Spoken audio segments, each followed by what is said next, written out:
I mean, you can check with your phone plan if you want, but. Yes. Yes. Yes. Yeah. I was down there yesterday.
Testing, is it still echoey?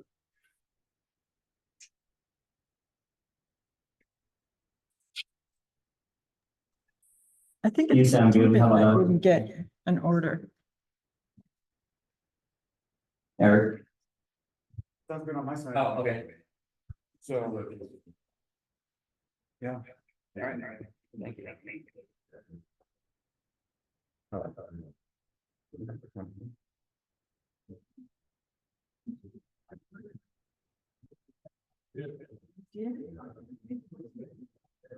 I turned around, I mean, I was there and like, oh, yeah. He says on last time's order and something. Look at the braces. Okay. Okay, and it's. I don't know. Okay, okay, and like you guys are all Easter. So. Well, we're gonna get till 10:30. Yeah, let's see.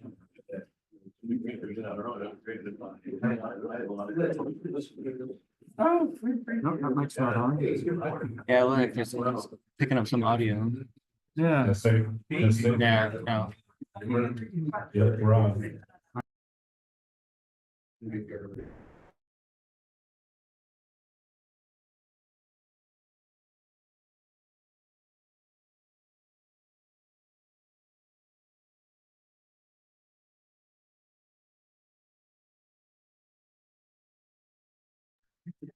It's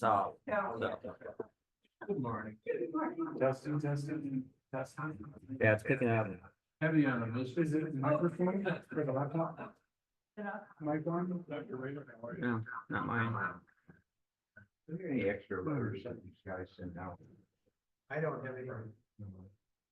Any extra letters?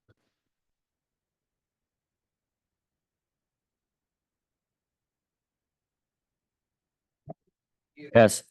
Okay.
Good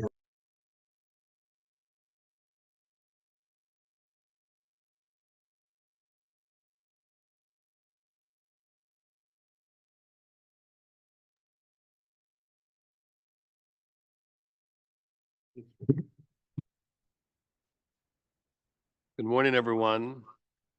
I'd like to call to order the Spokane County Planning Commission. Today is Thursday, September the 12th, 9 o'clock. First order of business is we have a quorum, well, before I say that, let me give the disclaimer.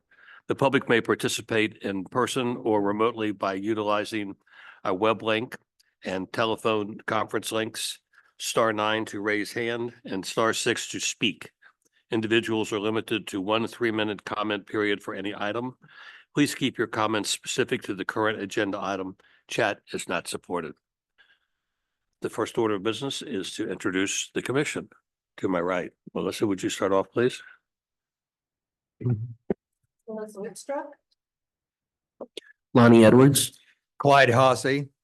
Pete Rayner. Stephen Pohl. And we have Logan. Logan Camporiali, and I will probably end up having to leave a little bit before we finish today, so just a heads up, but sounds like I won't disrupt quorum, so that's good. Thanks for joining us, Logan. We really appreciate it. Next order of business is what we call open forum. It's a public comment period here at the commission. This is the opportunity we invite the public to come to the podium and address the commission on things that are not on this agenda today. There's quite a few things on this agenda, but things that are not on it, that would be the time to come up and speak to the commission. And anybody online as well. If you guys, Ron, you guys would keep a close eye on anybody raises their hand or whatever. Pardon me? Any yellow cards? We have some yellow cards, but they're all on CPA. Okay. 5-2 yeah. I think there's some more yellow cards. Oh. Oh, good, yeah. We need those yellow cards. Thank you. Anybody else have yellow cards out there? The little card. This is how we do the speaking order.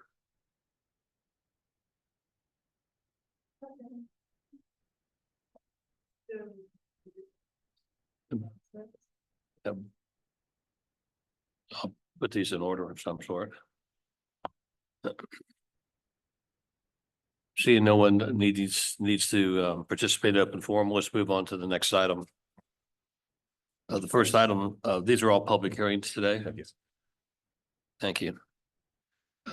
Comprehensive Plan Amendment 2-22, proposing an amendment to the comprehensive plan zoning designation of portions of parcel numbers. Mr. Chairman. And we'll get started over to Scott. There's just a lot of things. If I could interrupt. Please. What we're going to do today is one last, well, we're starting a public hearing, of course. We will intend to ask you rather to continue that hearing to your next meeting on September 26th, at which time we will be asking you for action in recommending some or all of these to the Board of County Commissioners. We will go through them very quickly in summary. You've seen these from staff. You have the more detailed staff report. That report is also posted online. Supporting documents are posted online. Comments received up to last night have been compiled and are either online or there will be there in the next hour or so. So those will be available to you as we move from today into the 26th.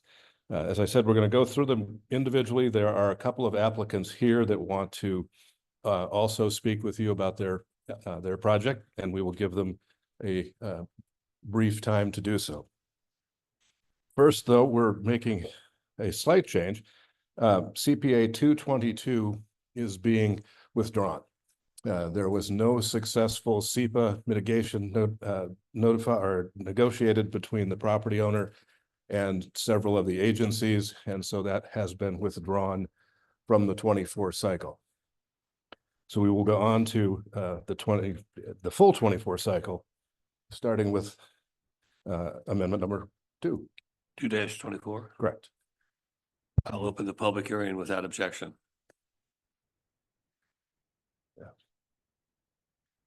Sure. Just a quick summary. These are the ones that are pushed through. The 6 criteria by which an amendment is considered. It must meet at least one of those. Here is number 2. In the northwest quadrant of Wall Street and North Country Homes Road. It's a little bit less than an acre. It's requesting to go from low density residential to high density residential. It is served by those districts. It is surrounded, or it's in this context area. You can see various services and amenities that are in the general proximity of this. With that, we would open this to comments from the public or comments, any additional comments from you, the commissioners.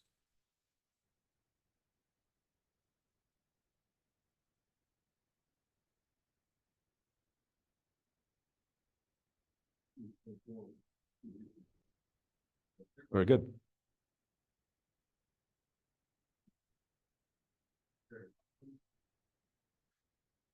Carrie Watson, sorry, my speaker was off. Thanks, Carrie. The rules are we speak for 3 minutes, your name and your address here in the county, and you have 3 minutes. Okay. My name's Carrie Watson. I live at 8416 North Jefferson Drive. And then I can speak now, right? Thank you for hearing my concern. I have significant concerns over environmental impact, production of green space, and increased traffic, noise, and general pollution. Because of that, I strongly oppose the high density development proposal on Price Road. The last 2 years have brought a significant uptick in development in the North Spokane area, specifically in and around the Country Homes corridor. The new development going in on the south side of Jefferson Drive, aims to build 20+ homes now, with additional 42 on the way in the place where once a forest stood. It's been well documented that the loss of green space contributes to an increase in stress and mental health in a community, which is evidenced by the traffic behavior on Country Homes. Since we moved into our home 7 years ago, the noise from Country Homes traffic has increased significantly and brought with it honking, street racing, road rage, and safety concerns for school-aged children needing to cross the busy intersection. Now, this proposed price development aims to build up to 24 townhomes, is what I understand, adding perhaps 100 people, which would clearly exacerbate the already busy intersections of Price and Wall and Country Homes. The development claims to not impede the quiet groundwater stream, which flows adjacent to the property.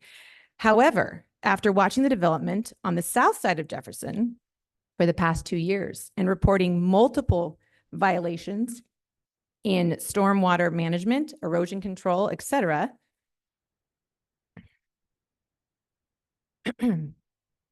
it's difficult to believe that this large construction project will not impact the groundwater stream which flows into the wetland. Additionally, the stormwater drainage site, also known as the groundwater stream, which butts up against the proposed development, provides a watering hole, especially when temperatures soar in the summer months, for deer, turkey, ducks, geese, heron, and the occasional moose, all of which were absent from the environmental checklist. And while I understand that these are not protected species, their habitat and access to safe green space within the urban growth boundary diminishes with each successive development. Please consider a more sustainable and prudent approach to the proposed price development, which considers the quality of life of all the residents within its boundaries, both human and non-human. And when I was coming in here today, I noticed a picture on the wall, which was dated 1997, and it is the Spokane County government is dedicated to excellence by upholding the public trust with responsive, cost-effective, customer-driven services that enhance and protect the quality of life for all citizens. And I thought that was really important and very imperative for our conversation today. So thank you for your attention. Thank you.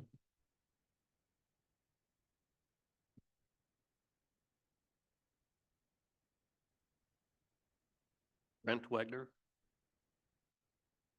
Brent, are you here? Oh, thank you.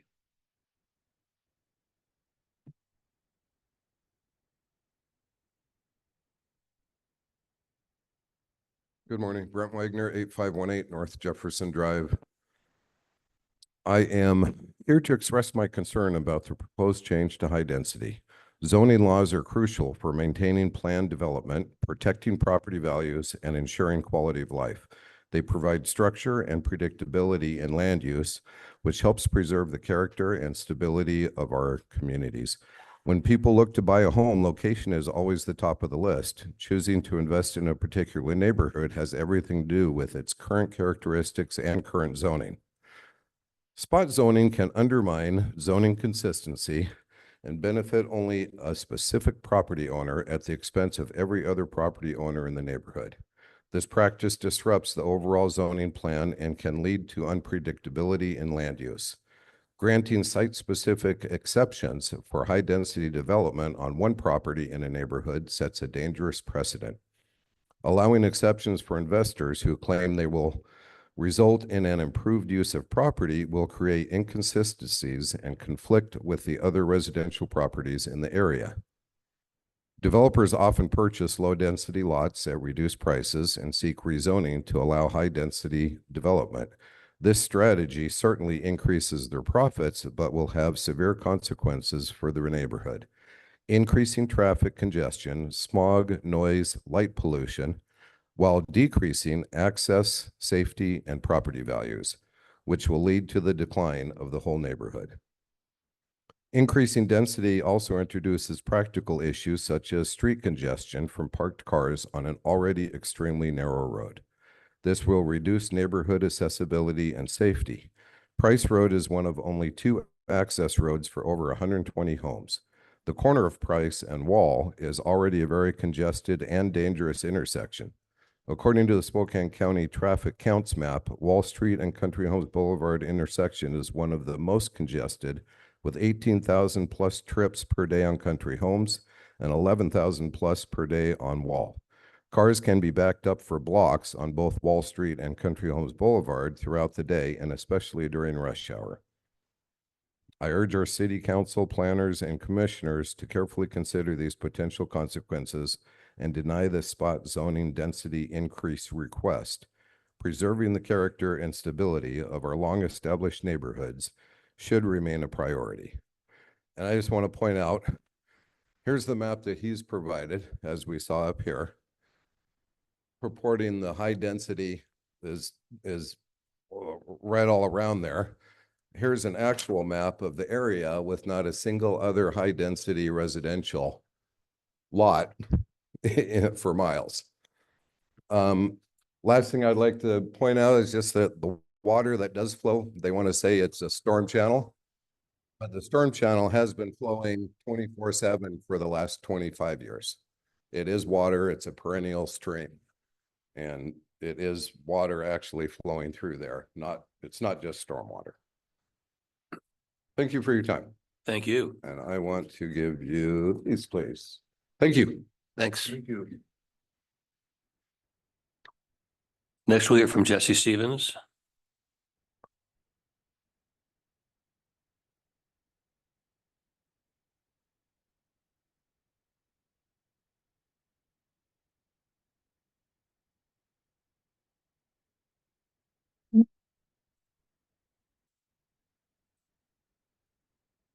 I might be able to do it without my glasses.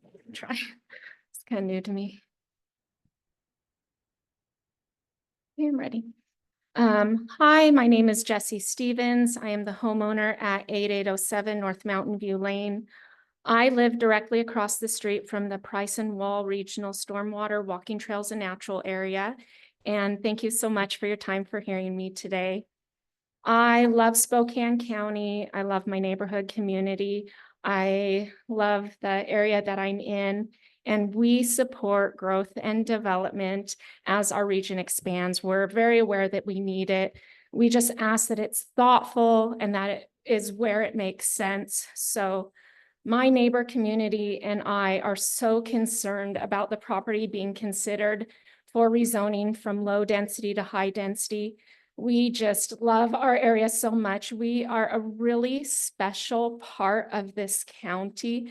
We have older historic homes on very large plots, quiet neighborhoods, a lot of natural green space that's been with the stormwater management that's been beautifully landscaped by the county. it attracts a tremendous amount of pedestrian traffic because of the neighborhood, quiet feel there. Lots of moms with strollers, lots of families, university and high school cross-country team groups, children. It's many school buses run on that little street of Price. And as a mom and a teacher, I am concerned for the safety of all the pedestrian traffic that I see around there. And I feel like as the decision is made here, I would just love for you to consider the uniqueness of that corner. I know at that intersection, when it's kind of narrowed in on, it looks like there is high density zoning on 3 corners and that we are like the 4th corner that needs to be included. But when you zoom out, you can see that 4th corner is just very unique. It opens up into just other neighborhoods and into the Holmberg Park area, kind of up to 5 Mile. And really it is unique and different. I worry that it's just going to be scooped up into what's going on those other 3 corners. We have that busy intersection there. And we only have that little street Price to be able to access that. And really, this property in question is less than an acre big. It looks like there is no way they can have enough parking there and that they would overflow onto that little street where there's absolutely no parking. So I hope that the developer is being really honest with you guys when they say, oh yeah, there's parking. Oh yeah, this area will support having 20 units or more. But really, I would just like really look into that and just make sure that they are being honest with you. It really is pivotal, this decision for that our entire neighborhood and area. Thank you. Thank you. Dwight, I think you're up.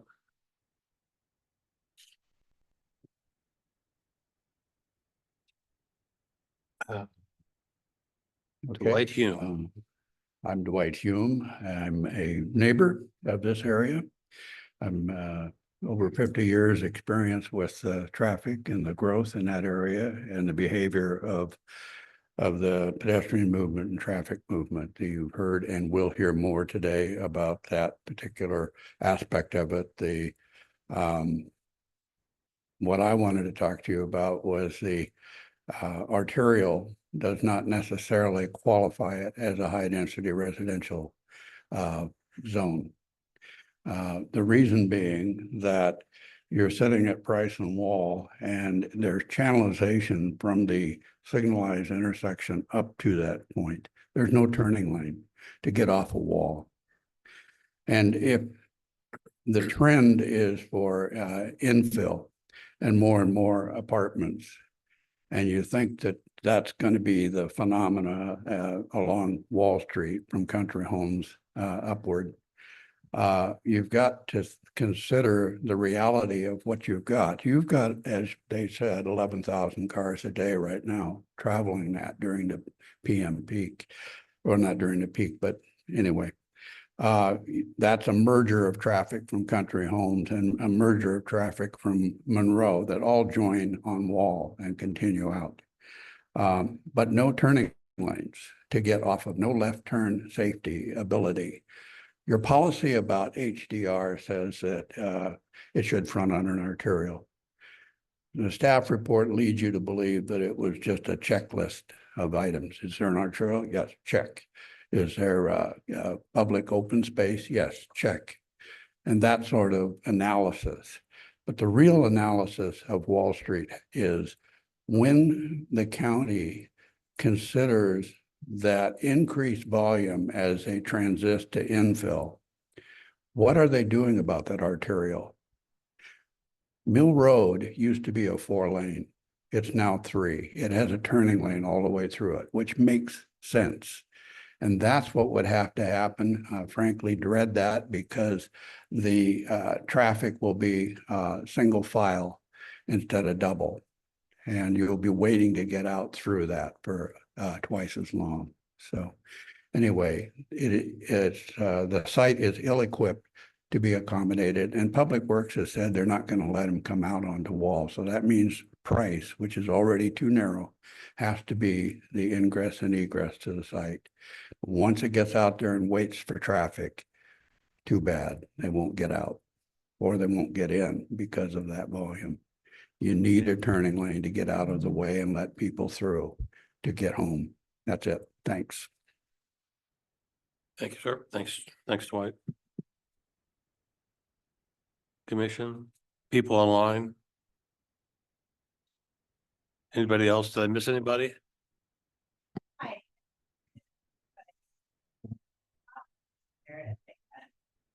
Go ahead. Come down. I think I put a O2 dash 04 instead of dash 24 on my yellow. Let's slip. let her talk and then. Hi, Hi there. how are you? Name and address, please. Yes, my name is Meredith Benka and I live at 9005 North Mountain View Lane. Okay, Mary. And the things that I want to talk about a little bit, I was here the last time that we had the opportunity to speak with you. And I want to respond to the county's response to our initial concerns. So one of the initial concerns that we've had and that you've heard again today is environmental. And in the park, we call it a park across the street here, there's signage that says environmentally sensitive wetland area. So the county has communicated to our community that this is a wetland area and that it's sensitive. And in my mind, that sets a precedent. But when the applicant completed their SEPA or SEPA, whichever it is, SEPA, they didn't indicate that they would be within 200 feet of open water. That's inaccurate and untrue. I personally just had to complete a SEPA for a dock on a lake property in Pondere County, and I know the extent to which that information needs to be provided. And I would question the quality of the applicant's SEPA in this case because of that information. It's just inaccurate and incorrect. Further, there's information in the response from the county that says that the wetland is artificial and therefore is not considered a wetland. That may be the case for other stormwater runoff facilities that are located within the county that are truly actually created to mitigate stormwater runoff. But this is an area that has been a wetland, as evidenced by Mr. Hume and by Mr. Wagner, who have lived in the community for literally decades. This is a natural wetland area that has been improved in order to prevent the stormwater runoff. So it's an exception to the rule that the county is stating in their response to us. The other concern that I have, traffic has been talked about somewhat, but the other concern that I have is that I feel like this is a keystone issue. I feel like this is the first of many properties along the North Wall corridor and the Country Homes corridor that could be coming to you saying, we want to move from low density to high density. And the intersection is completely ill-equipped to handle that. The area is completely ill-equipped to handle that. And so I'm concerned that we really thoroughly investigate the importance of this particular decision because it does set an expectation for future applications that come in. If we've said yes to applicant 1, how do we say no to applicant 2, 3, and 4 when their application is identical to this one and may not even have the environmental concerns that this initial application does? So in reading through the response from the county to our concerns, it actually states that no staff has been to this location and that they're not able to comment on traffic because they haven't been there. I understand, we're all busy. We are excited for the development in Spokane. We're excited for what's happening here in our communities and our neighborhoods. But I think that we have to put forward the due diligence to actually come and look at the application site before we're able to make comment or decision. So my request is simply that we thoroughly investigate the opportunity to look at all that is being presented to you here today. Staff and have them go and visit the facility and see what's going on here because it is a unique situation. So thank you so much for your time. Thank you. And I did submit a new letter this morning. I'm going to give you this one in paper because I wasn't sure that Got a hand up. application. Scott, would you like to interject something here? And plus, would you regale me, is there such thing as jurisdictional wetlands in our county versus just notices that this is a sensitive area? There are many layers of wetlands that are in the critical areas ordinance, yes, and they are classified accordingly. So, and with all comments, we will go back and address each of those in a detailed fashion. If we find something that was overlooked or something that we have a new awareness on, we will make you aware of that. We will bring that to you. Thank you. I want Lonnie to speak next, I promise, but don't forget about the person online. Please, patience, please. Lonnie? I know that intersection really well. My dentist is over there, the Woodward office. I drive by that. I build houses up on 5 Mile. What I'm more concerned about in that area is I mean, last time we talked about this, the developer wasn't even here, but I'm more concerned about first responders getting in and out, because it turns into a one-way. But to second that, I'd be fine with a possible duplex or something like that, but to put in 100 townhomes or something, that is a very congested area. And I agree with the last gal that was just up here on what she's saying, because I'm in that area all the time. And you get backed up on a lot of traffic. Thank you. On the line, please. Name and address, please. Could you put the person's image or oh, they're on the phone. Oh, sorry. It's all right. It's all good. You're unmuted. They're unmuted. We're ready for your testimony, please. Name and address. Hello. Am I live and in person? You are live on the phone. Okay. My name is Rebecca Wagner and I live at 8518 Jefferson Drive. I also want to express my concern about this zoning change. While Spokane does need more housing, we need to think about at what cost that housing is going to be put in. Traffic's been mentioned. Wall and country homes are critical arteries for the north-south traffic. They're both already high traffic areas. If you look at the Spokesman Review article from October 23, a win for safety. Spokane County's traffic and transportation manager, Chris Martin, talks about the installation of the neighborhood bike lane that was diverted from this section of wall. He describes this stretch of wall as a cramped 4-lane thoroughfare. Adding the road is pretty dangerous.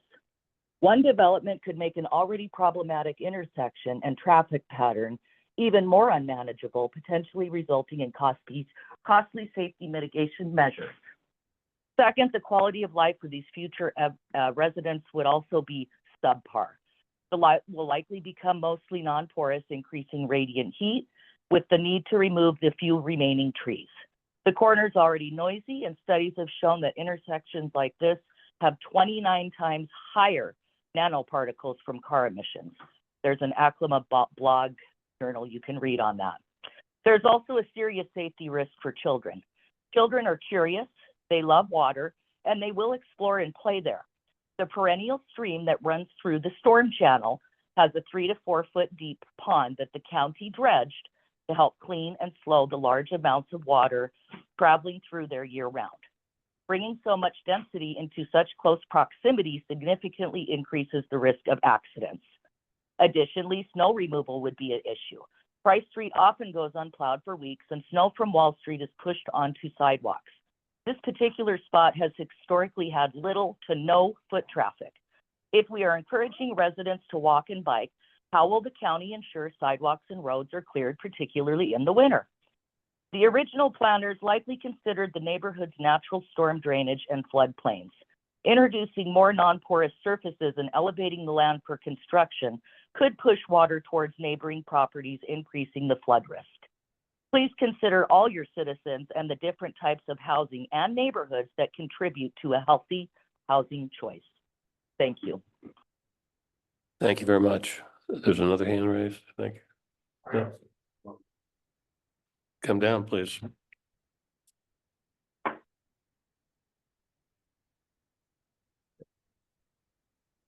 Hello, my name is Aaron Nielsen. I live at 8615 North Mountain View Lane. Okay, Aaron. Price is the main egress to my property. I mainly want to support what my neighbors have said. I feel that the wildlife and the watershed there is a very important part of the neighborhood. I also think that Price is ill-equipped to handle any emergency vehicles, especially if there were two people going the same way on Price or going different directions. And I also believe in development and expanding and improving our city. But I believe that Mr. Kalick is trying to push in too many units into this property that is not even an acre, and it is in a bad position for such an improvement. I feel like what he is currently allowed to do with his property is his business. That is something he purchased the property with. He has no intention of living there or doing anything other than getting this passed so he can sell the property. The property is for sale. He bought it and doubled the price, stating that it could be improved into this massive condominium or whatever it is. So I don't believe that the multifamily thing should be increased. I believe that he should be able to do whatever he wants as it's zoned currently. Thank you. Thank you. Pull that out before you leave. No, I have He one. has one. I just put the wrong number. It says Sorry. 22 on it, but his correct name and everything is on here. I just made a note of them. Okay. Scott? Commissioners? Mr. Chairman, if there's no more comments, we can move on, or if there are comments from the commission. Hi, Melissa Whitstruck. I do have a couple of questions. I didn't have time to go through to see what the current comments were online yesterday afternoon. But I'm concerned that there is some credible information about staff not even making a site visit, especially with as much controversy as we've experienced about this particular application. So that's very concerning. And I also worked on the city's shoreline master program update, and a wetland is a wetland, even if it's created artificially. Once it's been there, it's a wetland. And this sounds like it's a natural wetland.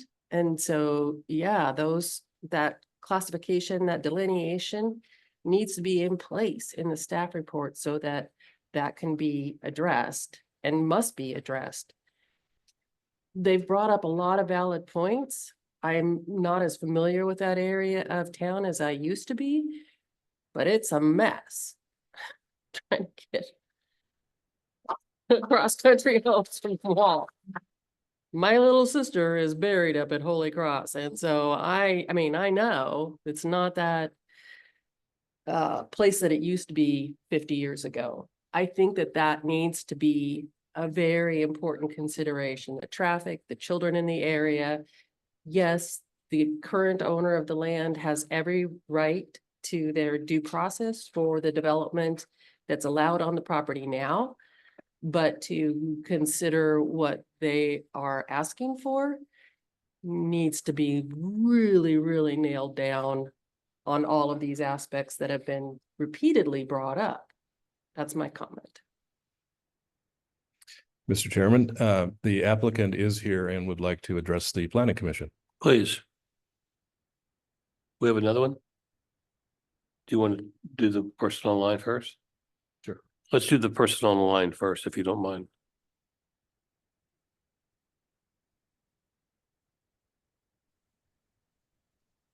Abby, are you there?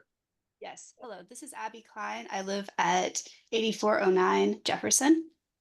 And I missed the beginning of the comments, so this may already have been clarified by my very eloquent neighbors, but I think it's really important to look at the wildlife impact.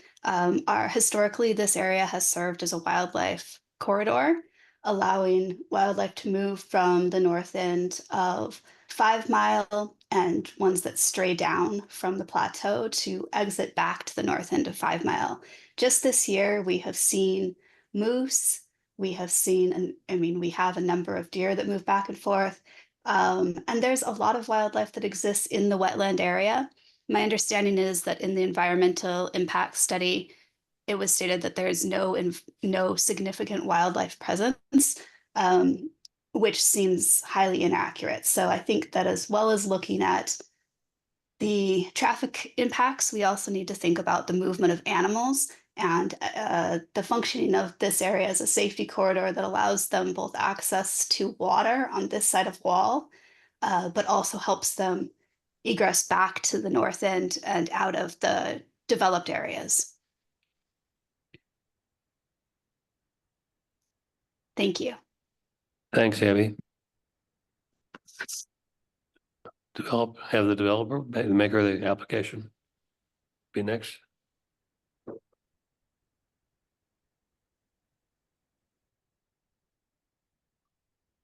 3 minutes is You're the developer? I am. My name is Clint Caleb. No timing. Okay, I want to hear what he has to say. Yeah, and I actually want to make myself available to the commission. I know I wasn't here we all know that I wasn't here last time. I think there was some miscommunication about what was needed and what needed to be done at that hearing. I had a dying father of cancer and I was supporting him 400 miles away. I lost him this past December. So mother and thanks. So I apologize for not being here before. I just didn't understand exactly what the process was. I'm not a big time developer. This is my first greenfield project. I spent a lot of time with county staff since acquiring the property to do a low density residential development part of this, I guess, that's puzzled me is the difference between zoning versus permitting, because it seems like a lot of these issues would come up during permitting and prevent this project from ballooning out into something rather large. I'm not sure where the 24 units came up. I think that in the application, we talked about the potential, you could potentially build something out that far, but in talking with the county, I don't think there would be anything of that density. When I came in, the intent was to build a couple duplexes and a home on the property. And due to some easements that were there and Public Works not being able to support continued use of access, the access to Wall Street that's been there for nearly 100 years, no longer making available that access, it really changed what the property could be done, what could be done with it. And one of the solutions then was to move it to a different type of zoning so the property could be better utilized to provide housing. And we know in this community, housing is an issue. I've owned dozens of units in the county serving low-income working families in the community. I divested of those a number of years ago through some personal circumstances, but I know firsthand how important it is to have more housing. And this property, in my view, offers a great opportunity with lots of services for not a huge development. I think it was mentioned it's 0.82 acres. A good portion of that property sits down. It's lower and could not be developed and certainly has a stream involved. So the footprint isn't that large, but it will allow me to put more than just a couple homes on the property. That is true. So I mainly want to make myself available for questions. I wasn't here last time. Again, apologize for that. I didn't come specifically to speak or have any passionate reply. I just want to make myself available to the commission. And thank you for your consideration. Questions for the commission? There's currently a house already sitting on it, correct? Yes, That you sir. purchased. Yes, sir. So I could completely understand like a reconveyance or something and getting that done. Were you planning on tearing down the house, building one new house there and then one duplex? I mean, I could see that working, but on how price is there and turn it into a one-way, I just don't see how it could work for first responders. Well, I can make a few comments there because I brought in professionals to help me with this once I was even in the early stages with the duplexes. So I've met with the fire chief, District 9 fire chief. He said the property is well situated for services. It has adequate fire protection for not only the original proposal I had, but I visited with him through this additional process, said there's adequate capacity. So that on the fire and safety issues, hired a professional engineer on the traffic study. So that work has been done. I'm not an expert on traffic. I mean, I've spent, I wouldn't say hundreds, but a couple hundred at least hours across different times, rehabbing that home, getting some of the property cleaned up because it was kind of a mess. I know there's concerns about wildlife. I live in a rural area. In fact, I have an industrial development right across from my family's home for 50 years. It was always very rural. So I understand the impact of development. But I haven't seen a deer or an elk or a moose. Not saying that they aren't there. I don't live there. So I can't say firsthand, but on some of those issues, I just haven't seen something that would scream out to me that it's a heavily used wildlife area. And certainly the experts looking at the wildlife study as well, it was not an area that had critical species there. So I'm a builder here in Spokane. Yeah. And I've built numerous homes Mhm. through that corridor and up 5 Mile. And there are a lot of moose and deer, and I've had to accommodate those quite a bit. So I for coming from experience in the houses that I've built, there's quite a few wildlife there. Yeah, like I said, I've only had a few hundred hours of experience on that property, living on it, or being around the property. So yeah, appreciate that perspective.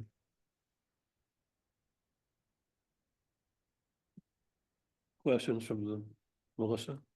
So your request is to go from low density residential to high density residential. And my experience with development, and I'm not opposed to development, we do need more housing in the county. But once you move from one zone to another zone, it becomes possible to do whatever's permitted in that zone. So that seems like quite a leap from low density residential to high density residential, when you can develop the property as it is, or even going to a more medium density residential. I mean, it's obviously you're the owner of the property and you can make any request that you want to. That is your due process right. I'm just questioning the leap in this area, in this particular location, especially once you're dealing with 0.82 acres. And if it truly is for sale, you may not be the one that's ultimately deciding what to do with that property. Somebody else could be. And I am very familiar with the fact that once it's possible, somebody can decide whatever the heck they want to do with it. No, and I appreciate that perspective. Let me address the sale issue. So I mentioned my father had and died of liver cancer. And I'm not asking for sympathy. That's not why I'm mentioning. I'm just explaining why I left Spokane. I actually work here in town. I work full-time remote. I'm still connected to the community. My daughter lives in Harvest House here, just near Gonzaga. So I have connections back to the community. I've lived here for 20 since 2000. I moved here in 2000. So I've been in the community for quite a while. Now my mother is 80 years old. I'm supporting her. So when I get back to Spokane, I don't know for sure. The property is not for sale. A couple of perspectives on the high density versus low versus medium density. So when I came into the county initially, I was requesting medium density. And my initial reasoning for that was, and this I think is important even with the high density definition, is that once you look at the setbacks, the criteria for parking and all of those other things, the low density, it just restricts substantially what you can do. It's very unlikely that what I was advised when putting the documentation together to talk in bigger numbers. In hindsight, I'm thinking I almost would have been better to put small numbers in because it seems to have excited the community for obvious reasons. But when you end up doing those setbacks, all the other protections, the road that would have to be widened and sidewalks, you start losing footprint. And now and the requirements that are there, so you start losing the housing units. So it was encouraged by an individual at the county, my longtime realtor friend and a couple folks that I know in the development community, to go ahead and say, you might as well just go to high density. It gives you more flexibility. It doesn't allow you to go out and build closer to the stream. It doesn't allow you to go in and fill in property right now that is low level near the stream. So it doesn't give you any additional capabilities that allows you potentially for the property you can develop to have higher density in that smaller space. So it gives you flexibility. So the property isn't for sale. At present, my intent is to develop it myself. It's greenfield, scares me a little bit because it's my first greenfield. I've done lots of acquisition rehab. I had a number of different properties, multifamily, little a trailer park that I owned for a while and cleaned up down down off of 195. But my plan actually is to develop it now. I'm still connected to Spokane. My daughter's here. I've had issues getting back lately just because of the health of my mom, but it is not for sale. It hasn't been for sale for quite a while. When I left initially, the thought was lay it off, let somebody else deal with it, but that didn't work out. I had some issues with the development plan that I had on the low density, and that ultimately just made sense to pull it off the market. And so it's not for sale. So, I mean, if you want to offer me $1 million today, I might sell it to you, but I have no intent to sell it. I want to develop it. Yeah. Yeah. Thank you. Any other questions? Thank you for your testimony.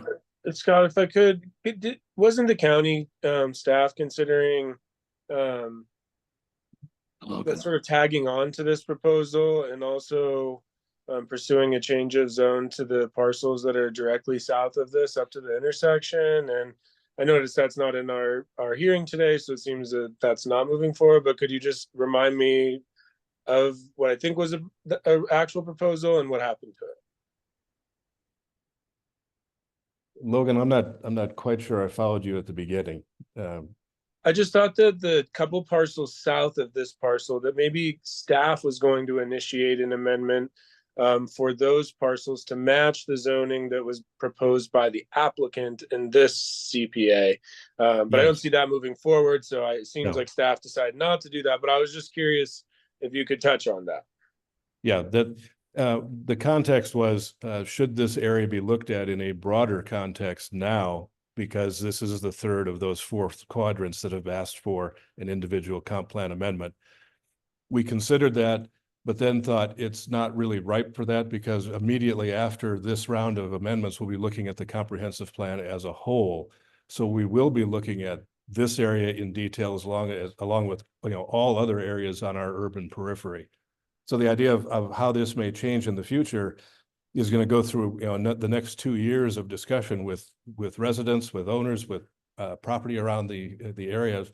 What is the desired future of the area, including particularly environmental protections. But that's why any other proposals were not advanced by staff, Logan.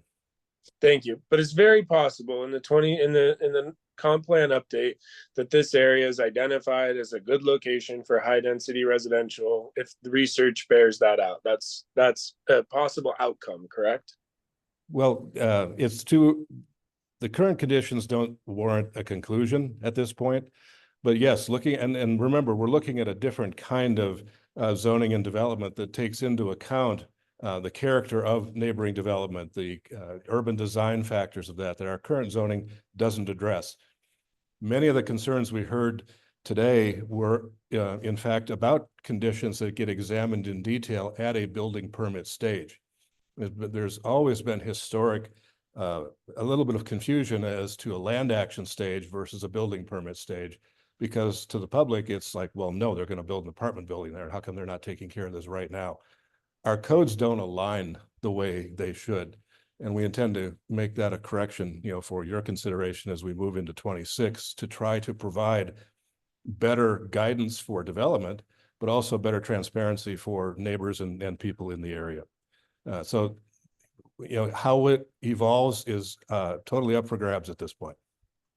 Thanks for that. Thank you. What purpose did you want to approach the bench? I can't hear you.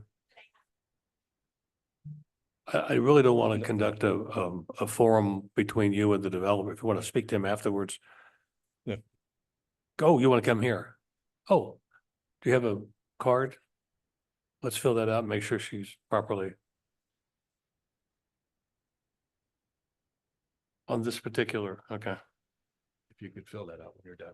Sure. Thank you. Lisa Moore, 8612 North Jefferson. Lisa Moore, okay. Yes, I have some questions. I thought I read that. A little louder, please. I thought I read that once a zoning is approved, you do not have to follow what you said you would do there. In that zoning, like if you said, I want to get 3 apartments there, but once it's approved, it is your choice to do whatever you want within that 100 possible for high density. Is that true? And also the permitting. It seems like that's kind of something hard to say, well, it won't get permitted. Well, then why would it get zoned for high density? And what will stop from purchasing the two neighbors and taking that whole block, because they're not going to want an apartment next to them. So they'll be able to buy those and then make a huge complex on this very congested area. So that's my questions. And I'll bring this back to you. Okay? Thank you. And Mr. Chesney, I do want to apologize. I didn't mean to confuse the issue. A comp plan amendment is just amendment for the land use. I'm familiar with the city process where the zoning accompanies the land use amendment. So just the land use amendment itself may not be an automatic zoning change. But I do want to just reiterate the fact that once it's possible, it does become a possibility. And so I think that is what we are looking at today is that the possibility that the community wants to see. And no, absolutely It's no not permitting. apology necessary. It's a very good point, and I appreciate your clarification. Yes, in the abstract and legal sense, once zoning is granted, anything that is allowed in that zone is I don't say permitted, but is viable. However, as you start to design a structure in that zoning, now you get into setbacks from the street, you get into parking requirements, you get into impervious surface ratios, you get into environmental protections, stream and wetland buffers of 50 to 150 feet, all come in as someone's trying to design something to go into that zone. And those all have constricting effects on what can actually be built there at the end of that process. So while on paper, you can say, here's what's permitted in a high density or high residential density zone, on 8/10 of an acre with these constraints, the actual building footprint on that site is going to be pretty small altogether. And we don't know what it is, because until a use is proposed, that's when it starts to trigger what are these parameters for guiding that. So it does make these protections or address these protections. I've got several questions. Is this a 1 acre parcel, or does the wetland, is it part of it? The parcel that includes in its northwest corner, the stream or wetland that goes through it. So it's, as I recall, 8/10 of an acre, the legal parcel description. We're challenged to find affordable housing. So I don't look at objections to affordable housing being possible lightly. But I also don't want to paint a developer in a pickle. And I guess my request of staff would be that we have a clear opinion from staff about what the status is of that wetland and how it impacts us. And the other thing that, like Mr. Edwards, I drive by there all the time too, and there are some real traffic challenges in that area. I live at the north end of Indian Trail Road, and as Indian Trail grew, the people at the south end of Indian Trail couldn't get on it. They literally couldn't get on it in the morning. And you know what was crazy is that was solved with 2 stoplights. It created gaps in the traffic. Is there a solution viable? And then this is just a question. I don't know how bad the traffic is from a trips per day and all this other stuff that we measure it, but is there a solution? And so, and we dealt with this issue not too far north of there with the 5 Mile Road apartment complex. Correct. So anyway, those are just my questions. And yes, in scope and use of that project, the traffic impact that's done for the basic zoning moves from essentially a trip generation version into a true traffic impact analysis. What comes out of that frequently is a set of mitigation steps that might include traffic signals. It might include turn lanes. It might include widening part of a road because the impacts of the project are going to be significant enough to affect everything around it. Those impacts can, on a small project like this, could in fact become insurmountable. It's like, well, if you're going to use that high density zoning on a smaller footprint, here's the impact on traffic and transportation. Can you make that happen? Or is it something that is ultimately saying it's not a good fit? Thank you.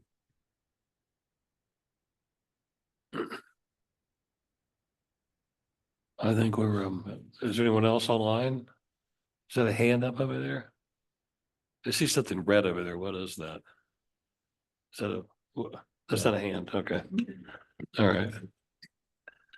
Scott, anything else to add to the? Nope. Again, we will, between now and the 26th, we will go back and address comments as best we can and as fully and accurately for those who have expressed concerns today. We will have those at least a few days before the 26th, and they'll be posted and available on our web and distributed to the commission. How would the county like to handle this? Should I close public testimony? Just No. leave it? Leave the public hearing open. We'll handle the projects and take comments individually because that's why people are here. They want to talk about their one thing rather than wait till the end. But as you recall, ultimately, it's best to consider all of the amendments as a group on the 26th. We will be asking you for your opinion on each one, but it's in the context of taking it as a group. So it's really best to just keep this public hearing open for the rest of these comp plan amendments. Okay, well done. Let's move to the next comp.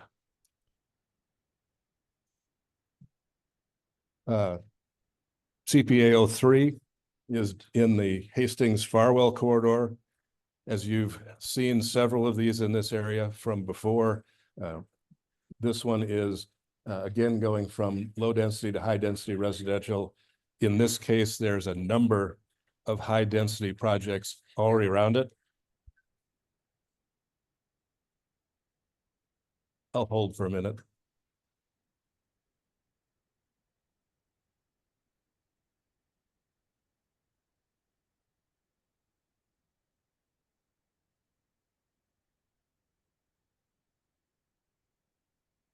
So this is moving from low to high density. It's in the corridor. And you can again see the context around this, including and the 1223 amendment to its west. I believe the applicant is here and would like to offer some comments. Connor.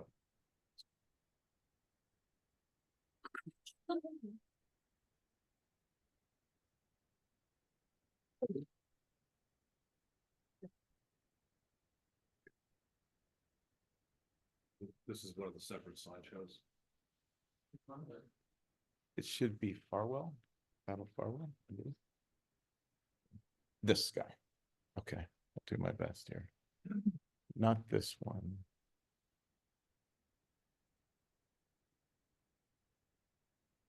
This is it.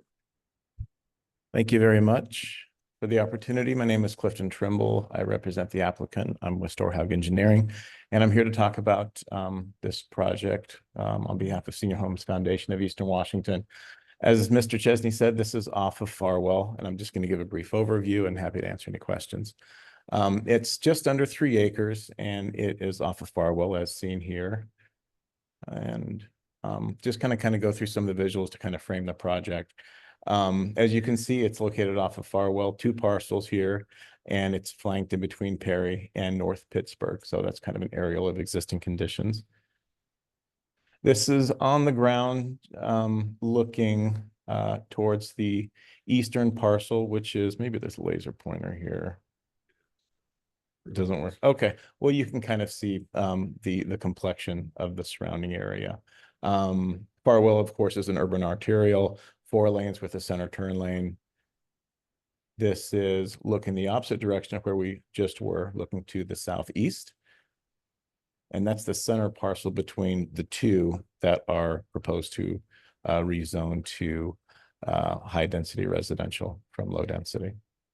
This is looking towards the western parcel proposed.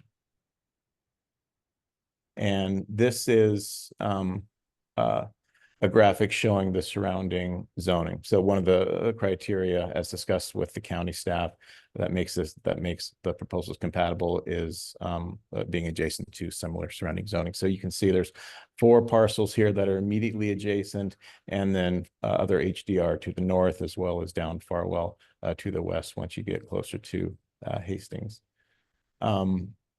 So some other criteria that when going through these processes as discussed with staff are, as just mentioned, is it in close proximity to other high density residential parcels?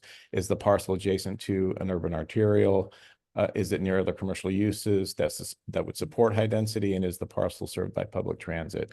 Some of these points I'm going to go through in this graphic to kind of just illustrate better how it's relevant. So the parcel is, as mentioned, fronts on Farwell, which is an urban arterial.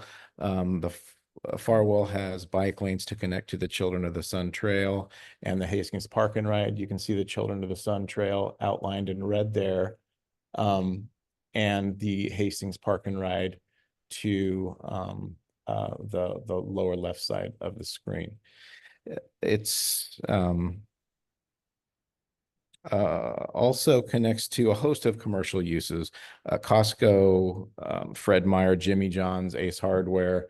At the northeast, southeast, northwest, and southwest area where it says Walgreens Shopping Center, there's a host of restaurants and commercial uses, insurance companies. There's just a lot of commercial uses that would support higher density residential, and it's all about a mile from the proposed rezone, those 2 parcels that are starred. It's also near Costco, as well as other large developments. It's located within the North Metro urban growth area, which is one of the criteria to be met, and county sewer and water district. So we're excited about the project and to represent Senior Homes Foundation of Eastern Washington. We think it's a great project and it's compatible with the area.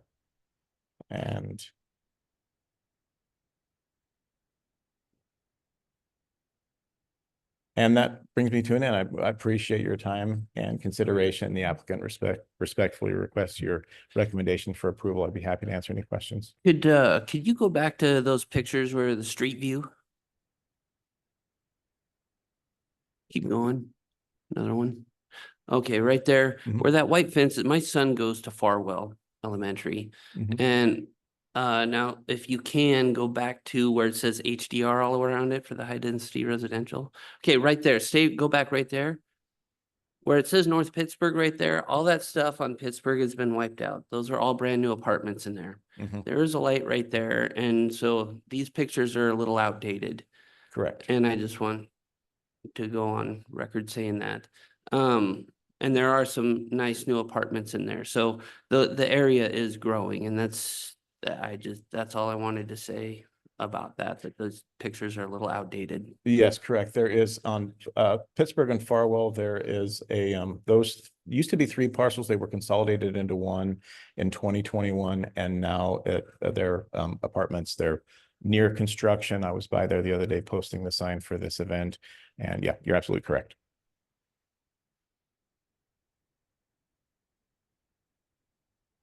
We might need some new batteries for this guy. I have a question of clarity, if you would, please. When you first started, across the top, the word senior, are you looking at making this a senior living area? Is that what you're saying? That's most likely what we would. I was just trying to understand your interpretation because you didn't elaborate on it. So as mentioned before, this would be for the zone change. So you could do anything above 15 units an acre for high density residential zoning. The intention of the applicant is for a senior living community. So that's most likely what they would do. To what degree would it be available of providing to allow that to happen? Is it senior care community? Is it just a senior applicants? I mean, I'm just trying to understand your interpretation and my interpretation. Right. Together. So I believe, and we would have to talk more specifically with the applicant, it would be a senior care facility, either independent or assisted living or some combination of the two. So it would be to host and to care for the senior community. So along with that, to continue that, so you will be also adding to this, the availability of services to provide that type of housing? Most likely, yes.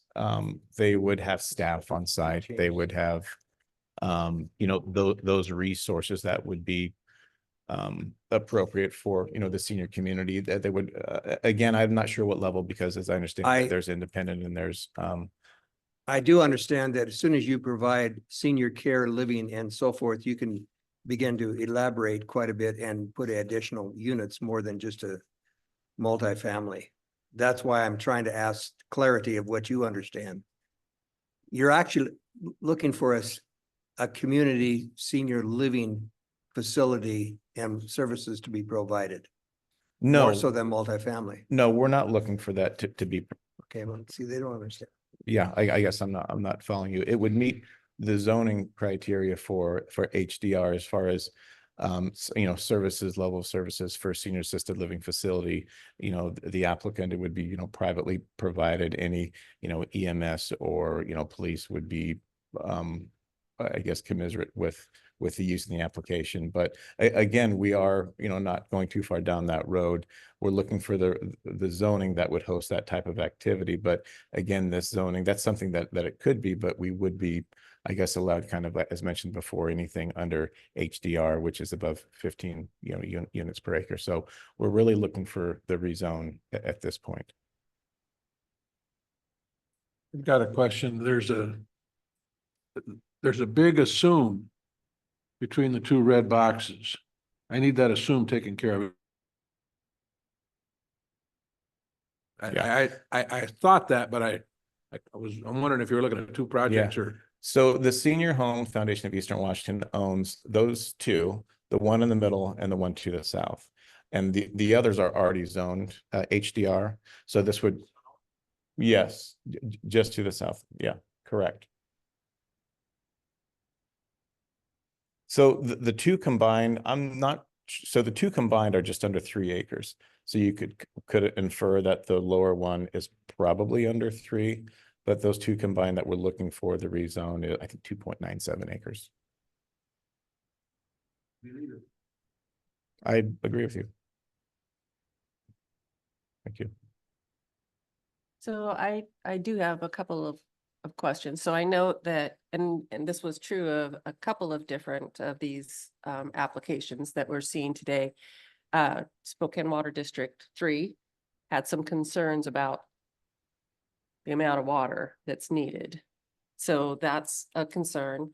And I see that WashDOT is saying the project needs to be limited to 15 or fewer PM peak hour trips. If it results in more than that, additional traffic analysis should be provided for their review.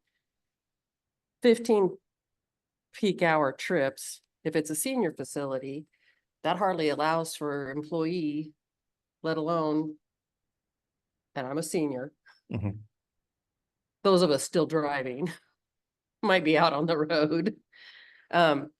So how would that be addressed in going from the current zoning to the high density residential zoning, especially, I mean, it's not that I discount what the intent might be. It's just that I know that intent doesn't equal reality. So to answer your question, there was a trip generation letter done, and how that's done is it takes the amount of units that the HDR is applicable to, and it puts those into an algorithm from the traffic transportation engineers studies, and it produces the numbers that other studies have been done, and there's different data points to where it infers, well, this is what we're seeing in other communities that studies have been done. And then those numbers were peak hour, were underneath that threshold for additional mitigation. So that's why WSDOT said that they didn't see any issue with that. That's not what I'm seeing in the comments. And I gotcha. I understand how that works. But the use dictates what the traffic trips are going to be. The trip generation is going to be. Correct. Right now, it's just like we're looking at an HDR designation We don't know what the ultimate use is gonna be, so this is what we're plugging into the algorithm. Mhm. But the use is gonna dictate the trip generation. Right. So for the trip generation, I'd have to look at that again. You can use senior living facilities. You can put in commercial to kind of the drop-down menus, as well as how many units there would be. So I believe, and I'd have to double check for this, with the best information that we had, we use senior facilities with those amount of units, which were, I think, 15 units an acre times 3. And that gave us those numbers. So we used the best information that we could on what the use we probably thought, would be. So that gave us the numbers, which was WSDOT found to be, underneath the peak hour trips of 15. I think ours might have been 12 and 13 or something like that. So it was just underneath that threshold for a senior facility. And that's probably because, the seniors aren't traveling a lot. They have buses and shuttles, and a lot of that traffic is reliant on staff, which is a lower unit. So for example, a senior facility would be of, let's say, 45 units, would be a lot lower than multifamily, where everyone's driving to work. The seniors are living there and they're not driving as much as other folks. So there's not going to be as much traffic for that type of use. But again, once it's zoned, like you said, it could be, something else, but that's the intention of Senior Homes Foundation of Eastern Washington and what they're looking to do in the future, most likely. Thank you. I do understand that they're probably not driving as much, but they do require staff, which will be driving in peak hour traffic times. So I just wanted to make that clear, that depending on what goes in there, it could change significantly. You're right. I mean, if it ends up eventually being multifamily, could be a completely different story. Whatever the intent is right now, still going to generate staff trips during peak hours.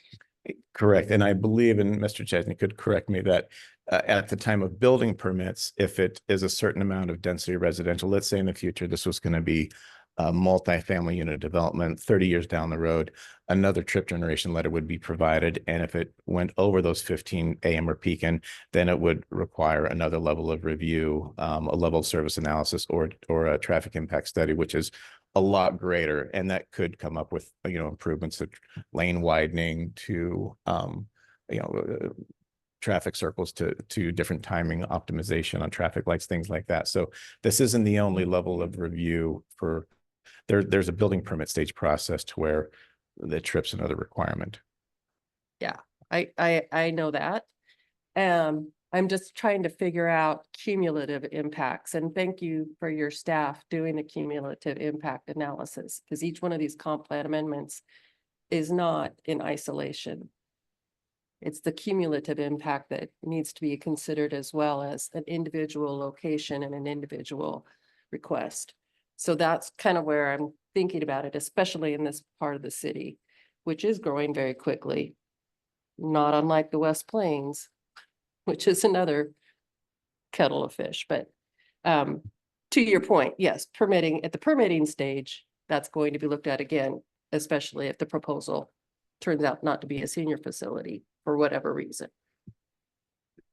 I have a question and again, we may be down the road here a little bit, but are you planning on taking and submitting your plans then to the Department of Health to allow them to say that you can build a senior living facility and providing services for senior living? Or is this going to be housing of type for just senior? I mean, I think I have a lot of questions that I don't have an answer for.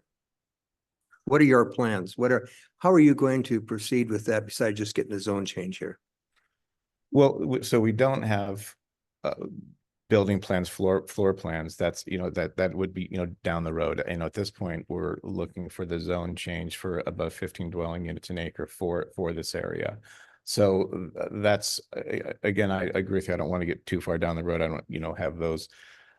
That would be another level of review at building permits for, for the health district, for,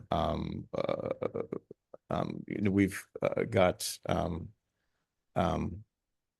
acknowledgement from Water District number 3, at this point, but that would be the time at building permit application for review with the health district for things of that nature.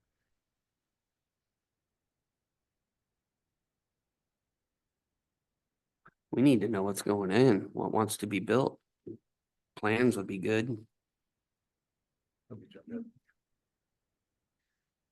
Mr. Chairman, let me kind of remind the commission that when we're writing a staff report on a comprehensive plan requested change in a concurrent rezone, we're looking at the range of uses that can happen on that site, all the way up to, and especially in the SEPA analysis, what is the maximum impact that could happen on that site? It takes no consideration into what that use is or what it looks like. It's just looking at impacts. While high density residential allows over 15 units an acre, the practical part is you're not going to build a 30-story tower here. It's going to be in the line of HDR that has happened in other areas, which ends up being 24 or so units an acre. It's not an urban downtown style number, but the use doesn't come into play at the zoning because as was said here, if the market changes in some way over the next couple of years, when staff looks at this, we said, yes, it could be a straightforward market rate housing project. And those are the impacts we look at and try to present to you for your discussion. It's always, it's desirable to have an idea of what's going in. And that's something we like to ask about, but there's no commitment being made to that today by the applicant. And we can't guess at what that might be. We can presume from the corporate name that's being proposed that it is a seniors project of some kind. It doesn't mean that once it's entitled and their market changes in some way that it wouldn't be sold to someone that could build market rate apartments on it. So we're fully aware of the range of options that can happen in here. But and in that context, that's why an actual use is not part of the way we do comp plan work and zoning work. As we move into the new comprehensive plan and the idea of talking more about mixed use neighborhoods and things, we are looking at working with developers and property owners to do more development master planning for areas very much like this. They're somewhat contained. Melissa, you'll sort of remember sub-area planning, which is a bigger aspect than this, but more of a development master plan, like a master plan community or something like that, where you start putting those uses up front and understanding more of what that is, and then build that back to the land use impact. So on our horizon, we're looking at an approach that will add more detail to this, but under our current code, we just look at the broad range of impacts.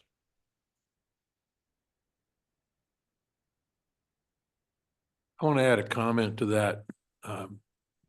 Time really flies. I happen to own a piece of property that was annexed in 1980 and zoned with 60 acres of multifamily. And we're maybe looking at developing it in the next 5 years. And you have to have the property, you have to have the underlying zoning before you can go to any of these details. And I think we can't lose sight of that process, that a lot of lives and energy are put into what he's talking about today so that they can make some decisions. And 2007 happens overnight, and that project was down the road, or it was down the road 5 or 10 years. But Pete, it's an excellent point. It's one we try to take into account, but it's really not a criteria by which we're making a recommendation or an evaluation to you. Having worked through many urban redevelopment projects, the practical fact is it's very hard to ask somebody, in this case, to start even conceptual design on a very complex, very expensive project if they have no guarantee of having the zoning in place to actually implement it. That could be money totally wasted. So most every one of these commercial or bigger projects lays out a concept, looks at what do we need for zoning, and then it's like, all right, we've got our zoning. Now we can design this at a little less risk because we've got an entitled project. However, we can't take that into account. So. Questions? Anyone have their hands raised? Anybody in the audience need to talk? We have no yellow cards. Shall we move on?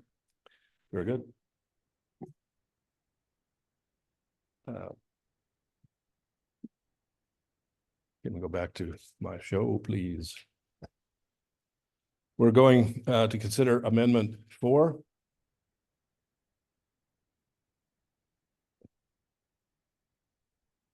Our little clicker is very sensitive. Also on Farwell Road, but much further east from the project you were just considering. This is up against the BNSF railroad track that comes up and goes through Hilliard and ultimately up to the Great White North. It's an area in the urban growth area, currently not served by sewer. You can see the context. It is at that far tip of what the current UGA is, and is being proposed to go into I should have left this back there, into a residential category from the light industrial category. Happy to take any questions from the commission or testimony from the public.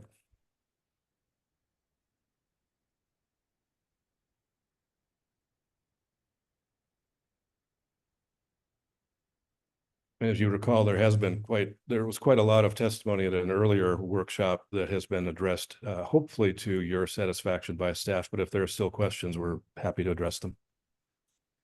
Mr. Chesney, I see that Burlington didn't comment. Correct. And they rarely do, but be that as it may. And I didn't really see any comments, at least when I was looking through the documents yesterday, about potential noise concerns from being like literally right on the tracks almost. I don't know how many trains are coming through there per day, but I used to live next to the tracks. So I know it's an issue, and also there are can be fire concerns. So I am just kind of concerned. I mean, the location in 5.22 acres is a considerable piece of land. And Water District 3 again had some concerns, and it's not on sewer currently. So there's going to be expense associated with trying to develop it. Yes. Again, I agree with the entitlement process. It's hard for somebody to plan unless they have the entitlements. But once you do the entitlement process, it's a very hard thing to undo.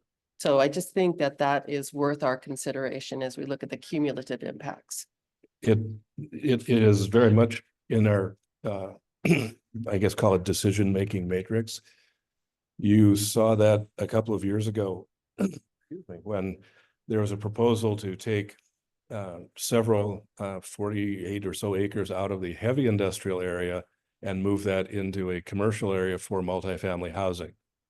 And we made the observation to you as well as to the board that once you lose heavy industrial land, it is virtually impossible to get back. In our contemporary world, no commission or board is going to zone something for heavy industry anymore, at least not in our corner of the world.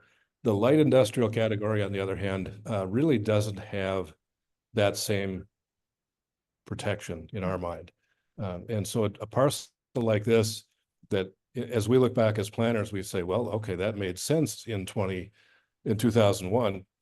Let's put a light industrial zone up against a railroad that might use some rail served industry off of a spur, and let that be a buffer for that residential neighborhood to the west. Hasn't happened. So it's land that has laid there unproductively for at least 20 years.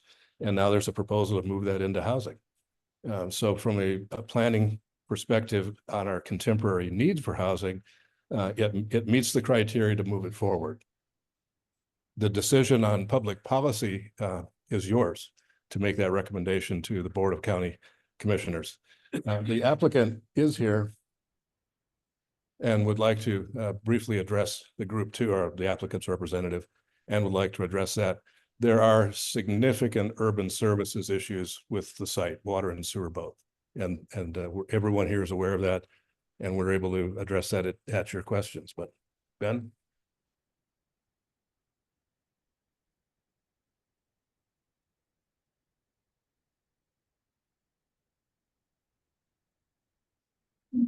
Thank you, Scott.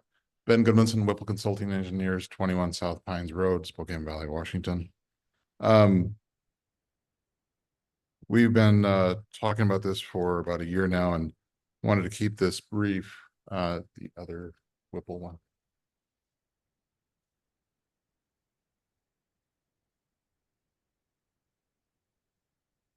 Wanted to just touch on a few things. Not seeing it. Can you go back to Scott's presentation? That's fine. As you can see here, the property itself, it is zoned light industrial. If we zoom out on this map and look at a bigger picture, farther to the south, you'll actually see a lot more light industrial, down to the intersections, which was the trend of the time to have, because we were primarily agricultural and those agricultural uses are still in place, and to have a spur line, to go a little bit farther down and see the intersection of roadways, and you have the spur line being able to serve those uses. We believe that this small little triangle is kind of left over from the initial planning stages. And as Mr. Chesney said, it's been 20 years, nothing has really developed off of it. So we have the opinion that this light industrial designation is essentially done in error, that we need to take it to residential. With the property itself, it is a triangle. Has very unique geometric constraints to it because of it's a triangle. So going to low density residential is not necessarily the best use of the land because of that triangle. Within medium density residential, we can do a more dense development, be able to make use of the triangle and still have the uses in there. But as light industrial, it hasn't really panned itself out. With that, I wanted to speak a little bit about the water infrastructure.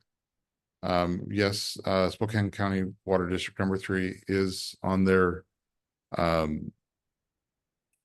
working through their rights right now, their water permits, and they're working through that. And for them, it is a first come, first serve scenario. So if you come in with a project, then if it's available, then that's what's going to be available. If it's not, then you're just going to have to wait. One thing for water that I noticed between staff in my initial submittal in my letter, we actually estimated light industrial to have approximately 90 ERUs worth of water as a light industrial, just on average. Just trying to configure how much water usage a light industrial would make. So if I put in a vegetable packing plant or something like that, how much water am I going to use in light industrial versus how much water am I going to use as a medium density residential? Medium density residential is obviously going to be quite less, even with some landscaping in that respect. For sewer, yes, there is a sewer challenge up there. That area is not in the 6-year plan. It is still within the UGA. And when things come along and get along, they'll get there. In the interim, we have some engineering solutions that we can implement if they so pencil out. We've talked to Mr. Graff upstairs with Spokane County Water with the sewer department, excuse me.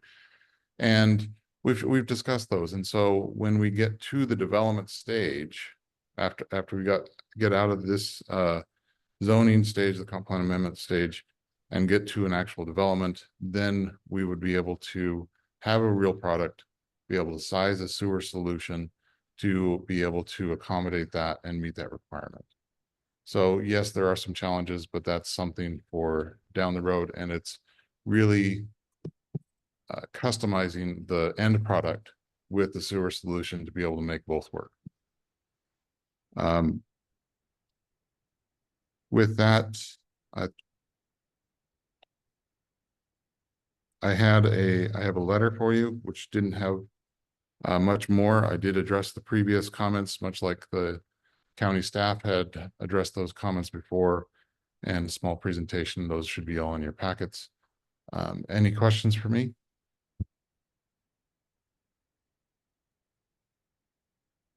Is there any stormwater issues there? There's not any stormwater issues that we are aware of. If you could turn back to the triangle parcel. Oh, there we go. So right about where the two parcels intersect on the hypotenuse of the triangle is essentially the low point of the site. The soils will take water pretty well, but there is a natural drainage that goes through that and then underneath BNSF and follows a natural path. Any development, we would be following the SRSM and capturing our stormwater and maintaining it on site and discharging primarily through dry wells. So we would not be continuing that path.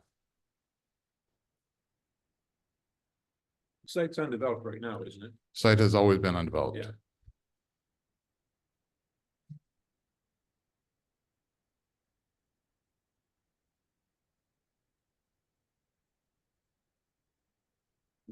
How active is that railroad?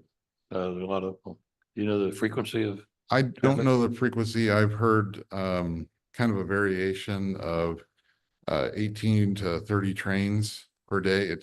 I kind of get mixed. I haven't gone out and counted it. But it is a pretty active railroad coming to and from the north, depending on. Yeah. There was the question of noise. We believe that if we do make our development, that if we do medium density residential, garages create and along a railroad path can create that noise barrier, that noise wall, to be able to help insulate for that noise from the train to the proposed residents, but also going beyond that and going into the farther into the neighborhood for that low density residential across Cuba. Those are double tracks there, right? Single track. The double tracks, I believe, are farther south. I live maybe a mile from there. You might get 15 trains a week. We got the overpass. There's Okay. might be 2 to 5 trains a day at the most. You hardly ever see them. It's not like Trent and anything like that. No, it's that. And for stormwater, I don't see any issues as a builder, but yeah.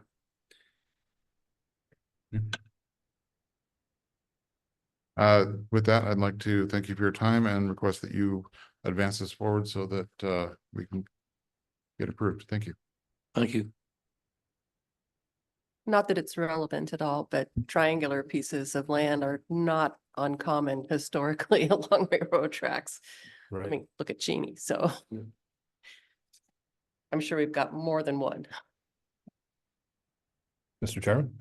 I see no other people want to participate. If you had any other specific questions about sewer, Louis Graff is here in the audience. And we could perhaps coax him up if you had a question. If not, we could move on. I want to first of all recognize Logan. Do you have anything to add on this? See your name is still up there. There's another hand up too. Nope, nothing for me. Thank you, sir. Patty Inman. Patty? Can you hear me? Yes. My name is Patty Inman and I live, can you hear me now? Yes, we can. Okay, so I have lived on the original 1914 farm on Peone Prairie, less than a mile east of this site for 50 years. Still farming alfalfa. We're on our 3rd cutting for this year now. And I'll just say up front that we are very, very protective of the agricultural designation of this area east of those railroad tracks.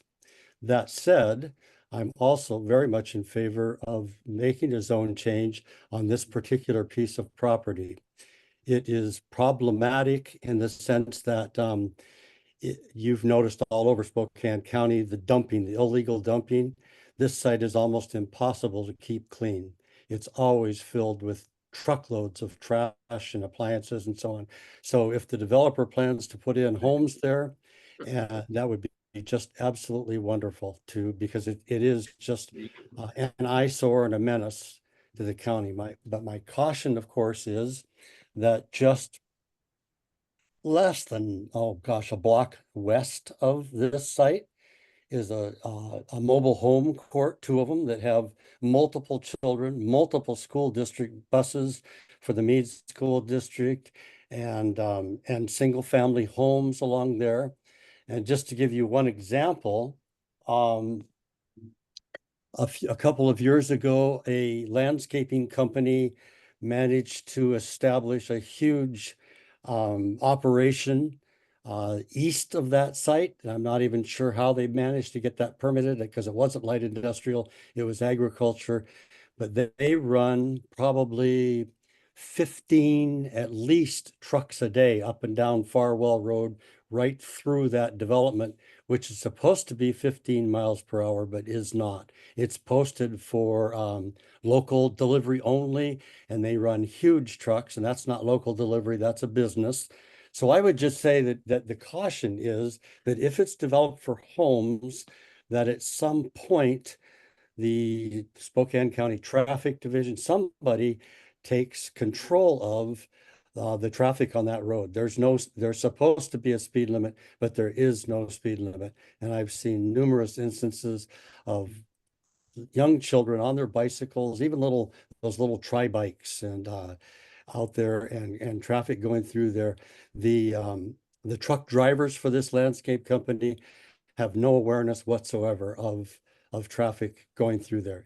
It's a danger, and I'm really sorry that it hasn't up to this point been taken care of. So in the future, I mean, I think having homes there for medium development, that would be fine, as long as the commission and the county take control of what happens in terms of litigation. Thank you.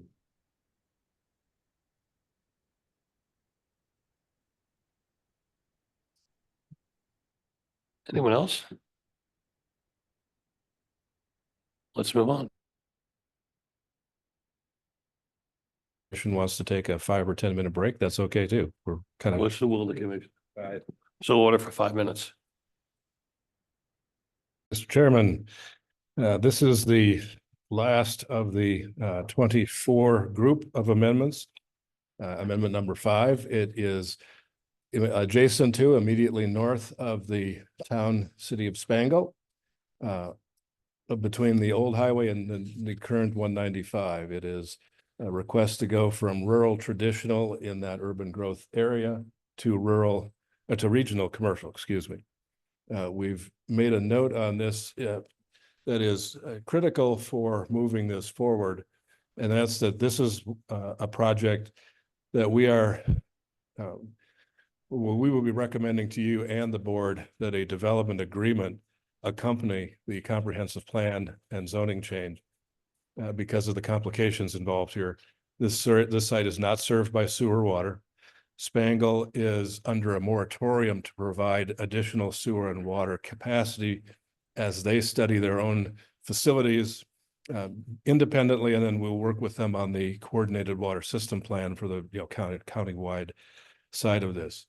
To protect Spangle, the development agreement will limit the type, intensity, use of the proposed zone to what the applicant is proposing, which is at the moment something of a farmer's, like a green bluff market for fresh produce and a gathering spot, coffee shop, sandwich restaurant, small footprint commercial use.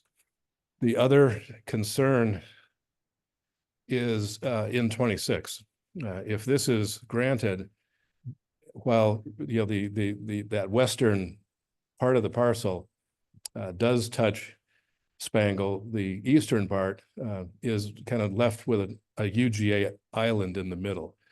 That UGA island will have to be considered as we look at what are the growth areas for Spangle and what are the growth areas for the rest of the county. So there'll be a 2026 version of this that addresses the rest of that urban growth area if this amendment is in fact pushed forward.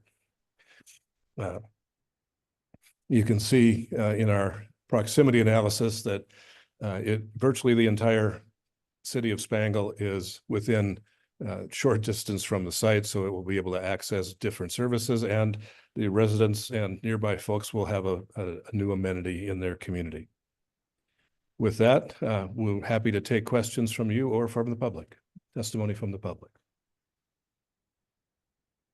We do have a person who would like to speak, and that's Dwight Hume. Is someone online too? I'll let Dwight go first. He's the agent. Mr. Agent. I have more patience than a hospital.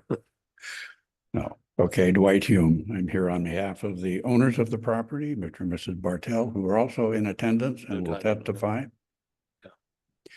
The request that we needed originally and still is something less than regional commercial, only because, as Mr. Chesney explained, it's a very small scale retail use oriented to the community and to the agricultural lifestyle. Nonetheless, because we were inside within our property, inside this UGA, it was suggested by staff that we go with the application as regional commercial. Don't need that much zoning, but that's what we did. In the interim, we've met with the community, the town of Spangle, the council, and we have their support for what we want to do. Our initial phase of this is just that little 3-acre plus piece that lies between Old Spangle 195 and the new 195 that exists for the current traffic loads. The other portion that's elongated on that map is a roughly about a 7-acre parcel, and it goes down to Spangle Creek. Once you get and our concern was, okay, that's a logical boundary for a request for a commercial zoning, only because you've got flooding that can occur on that creek. Once you get across it, you're back into, as you've seen, grain towers, et cetera. So we have their support. We have done legal research to determine that because the city can't provide sewer or water currently, and are working on their upgrades to their plans, we will be on a well and with septic. Ironically, we're sitting there adjoining the treatment plant for this town of Spangle, but that's what we'll do. And the mayor has asked the county to restrict us through a development agreement and protect them as a town from any obligations to provide that water and sewer just because we want it. We're quite willing to wait for their water and sewer as long as we have the well and the septic, and it will work just fine. We'll be able to work with the community. They want that. We want to be there. There you go. So we'll go forward with the development agreement and protect everybody's interests. So no harm, no foul. All right. That's it. Questions? What's your, I'm assuming the well is drilled? It will be. It hasn't been. Oh, so you don't have a proven quantity of water yet? No. But you have the well logs in the area, is it? Yes, and Mr. Bartell can address that issue. Thank you. Yeah. Any other questions? Is your hand up? So I Oh, do have sorry. a question. So the current land use designation and the use is agricultural. Are these prime ag lands? Are they designated as prime ag lands? You have large tract ag. The parcel is kind of misleading. It's one assessor parcel, 55 acres. This is just a portion of it that happens to fall inside the UGA. And so we're staying inside the UGA for this request. Inside the UGA, I think it's rural traditional. And then outside of it, it's large tract ag. And so we have two different zones within that 55 acres. So, yeah, I was just wondering about the ag land designation, because prime ag lands are protected, especially from being transitioned from ag to like a commercial use. So that's, I just was curious about that. And it looked like Spangle had a concern about drilling a well, but you're gonna work around that with a Department of Ecology exempt well? Under our legal research about wells inside the UGA, that's a logical question, of course. And case law, it does indicate that it can be, you can provide water with a well when there's no reasonable provision for public water. In this case, currently what we have is a state, a health district saying no more taps off this existing water system. And so reasonable access to water is not there. Consequently, legally, we can put a well in. And there's no concern with the septic system No, with aquifer or anything like that? I don't see no, anything from Rob Lindsay. no, saying there isn't anything of that. that's a type. concern. No, Okay, and this is also within Spangle's joint planning area? yes, Okay, so it's been in the joint planning area for 20 years. So point to yeah, yourselves as get to that. what happened, nothing. I get where you're going with that. Yep. But I'm just trying to make sure that, and it's, I Yeah. mean, obviously the county is involved here, but Right. just trying to make sure that Right, a regional commercial area right, in this particular location is compatible with Right. what's going forward for the 2026 right. comp plan update. And I will say this, we will do a development agreement, but if it's something that the commission feels needs to be done, we can limit this to the 3 acres between the 2 highways, the old 195.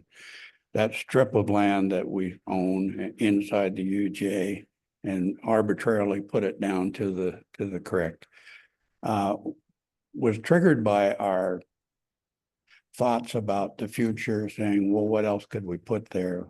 Well, it doesn't make a lot of sense to have a strip commercial or anything like that in there. It's quite a long piece. But what we wanted possibly in the future, would be an RV overnight stay accommodations just in there. And that's allowed in the regional commercial zone. So that's what we were thinking of. Give us that underlying zone. Maybe we'll do an RV deal, but it isn't something we're prepared to implement at this time. We're more concerned, our first desire is to do this small coffee shop, Green Bluff style thing. Okay. Any other questions? I mean, that's interesting. I just recently saw the article in the paper. I didn't realize that places up on Green Bluff were doing RV stays overnight. They're advertising all over the country. So not large scale, but if it's going to be on a septic system, I'm just trying to figure out what could happen, because you do have a long strip there, and then the other one separated by the highway. No, understand this. Any of that would be in the future on public water and public sewer, not on septic. We won't do anything more than what we're doing initially within the capacity of the water rights and septic. And septic for that is really restrooms and washing dishes, etc. It's not an intense outflow of water. Okay. Blackwater for RVs? No RV Blackwater. That would be a future Okay, commercial I just wanted use. to clarify Right. for Yeah. myself. Now just this 3 acres between the 2 old highway and new highway would be what we focus on and use. The rest of it would be subject to a development agreement, which will require the availability of water and sewer from Mangle. And so Thank you. we're consistent with the wishes of the town. All right. Thank you. Right, Sherry can speak. Sure, this is my wife. Well, they'll call upon you. Oh, no, come on up. And while the property owner is coming up here, let me clarify again, the development agreement that we're talking about is only for their proposed Green Bluff style facility. It has not including any of that second part of the same parcel. We have also committed to the city of Spangle that we will involve them in that development agreement, and we will not move that forward unless it's something that they are supportive of. That said, that development agreement also has to happen by early October because it has to go forward. If you recommend approval, it has to go forward concurrently with the comp plan approval. So it won't dawdle. Please. You're the owner? Okay, name and address and no timing. I want to hear what the owner has to say. Go ahead. So I'm Sherry Bartles and I live in Spangle. And this is sort of our plan. I want you to disregard the RV part because that is like, Get it? just ignore that. So I think it would help if I just kind of talked about the vision that we have, and then you guys could kind of get a feel for what we're talking about. And so our vision is compatible with Spangle as a small town. Everyone has a story, and a small town gives you the space to tell it. Our goal is to restore a sense of belonging and create community bonds that stand the test of time, to encourage pride in farming, small town life, self-reliance, and the American dream, for posterity for our family, as well as small towns and the farming communities that surround Spangle. I found a passage in a book that I thought profound and relevant, and I want to share that with you. The story was set in the 1960s, the decade that laid the foundation for the world that we're in today. And this narrative depicts a milk delivery man that was laid off as a supermarket came to a small town. He spoke about the impact of small towns. I went by Big Paul's pantry and I saw all that milk, a sea of it. I want things to stay the way they are. I want the gum chewing girl who doesn't know my name to take my money and not even smile at me when I ask her how she's been doing. I don't want supermarkets open until 8 o'clock at night, full of lights that hurt your eyes. Families ought to be home together at 8 o'clock at night, not out in a supermarket, buying stuff on banners that are hanging from the ceiling that tell you what you ought to buy. I mean, if it goes so far, even in the little ways, we can never go back. Someday somebody will say, oh, it's so fun. We can go to the supermarket after dark and we can pick and choose from shelves of stuff that we've never even heard of before.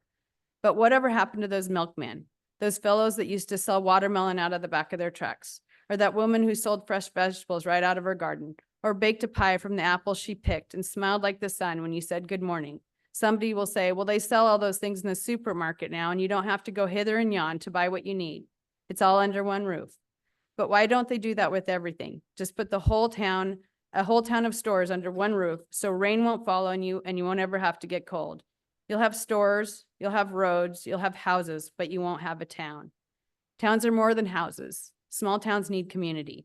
If the rezoning of this property doesn't occur, it sets precedent and it sets the message that small towns are irrelevant, invisible, and a relic of the past. Help us to thrive instead of die. Small towns are Americana. Saving a small town is less about saving buildings as it is saving a way of life. We just want to create a gathering place. It's very small footprint. It's going to be run by our family. Small coffee shop. We hope to encourage the farmers, the truck drivers that are delivering their grain to the elevators to pop in, have a cup of coffee, meet up with people, and just have a place to go that they can sit, they can park their trucks, and they can visit. That's what we're looking for. My son is a hay farmer. We're hoping to be able to do a little feed store where he can sell his hay at retail price there. My daughter's planning on running that. So that's what we're looking at. Very small footprint, very compatible with the way of life, very inclusive of the way of life. We don't want to, there's not going to be like a KOA or a Maverick there. That's not what we're looking at. Thank you. Thank you. Questions of the landowner? No. We have somebody had their hand raised earlier. We've been putting them off. I feel bad about that. Who's that? Ron? Ron, Yes, sir. Can you hear me? We can, Ron. Go ahead. Can you guys? Very good. Thank you. My name is Ron Cockle. I am a city council member from the city of Spangle. I'm here to help support the Bartles as well as represent the city of Spangle in the fact that Bartles brought their presentation to the council, and the council was in support of the neighborhood commercial zone and not the regional commercial zone due to the potential impact that that can have on our existing infrastructure that doesn't really exist at this time. We're perfectly okay with the neighborhood commercial zoning, which clearly will take care of everything that they need for what they are proposing. The regional commercial is too outreaching for the current support of the city of Spangle. That may come at another time, but we are completely unprepared for the potentials that that zoning can put on Spangle right now. Ultimately, we are once again completely in support of the neighborhood commercial zone change, but not the regional commercial zone change.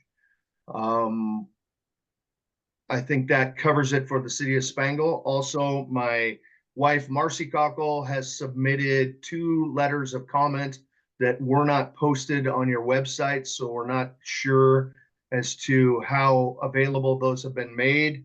And I'm not sure, I know the mayor had submitted her comments as well for the city council last night.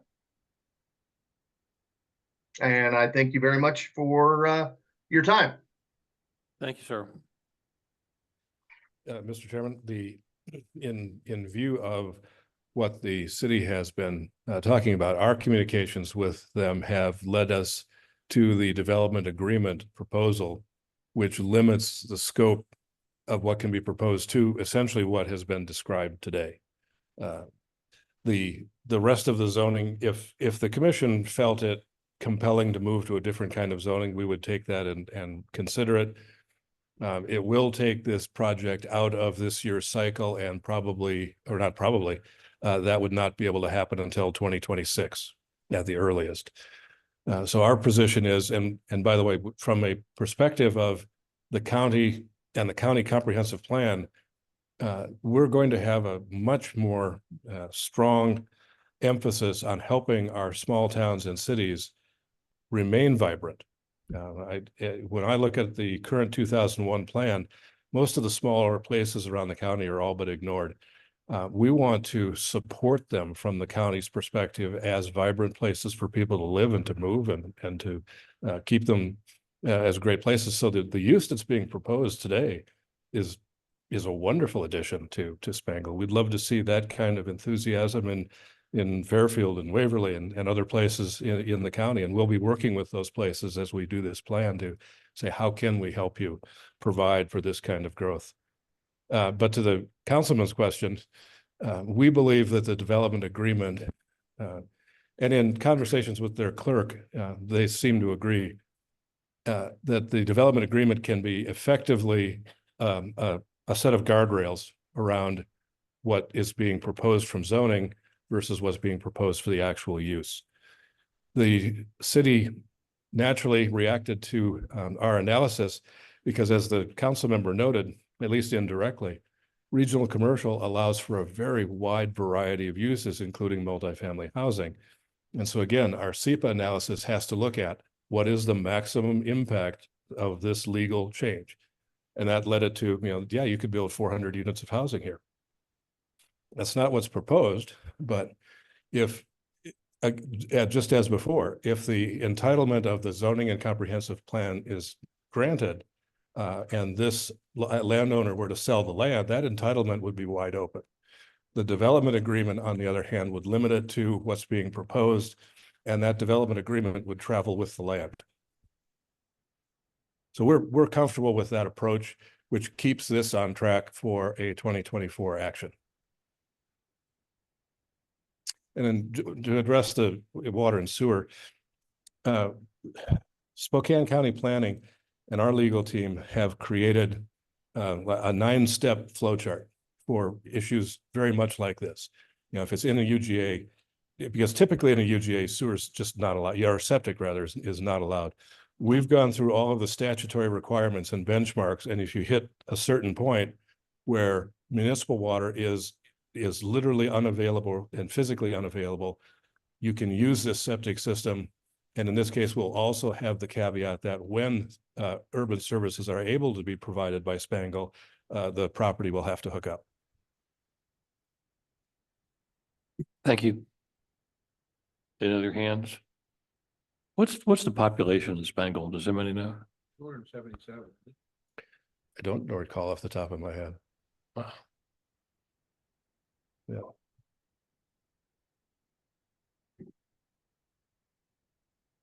All right. No one. Ron's got his hand up again. Yeah, I'll let you know, there's approximately 325 people in Spangle. Thank you, Commissioner. Thank you, Councilman. Any other questions from the commission? Let's move on. Okay.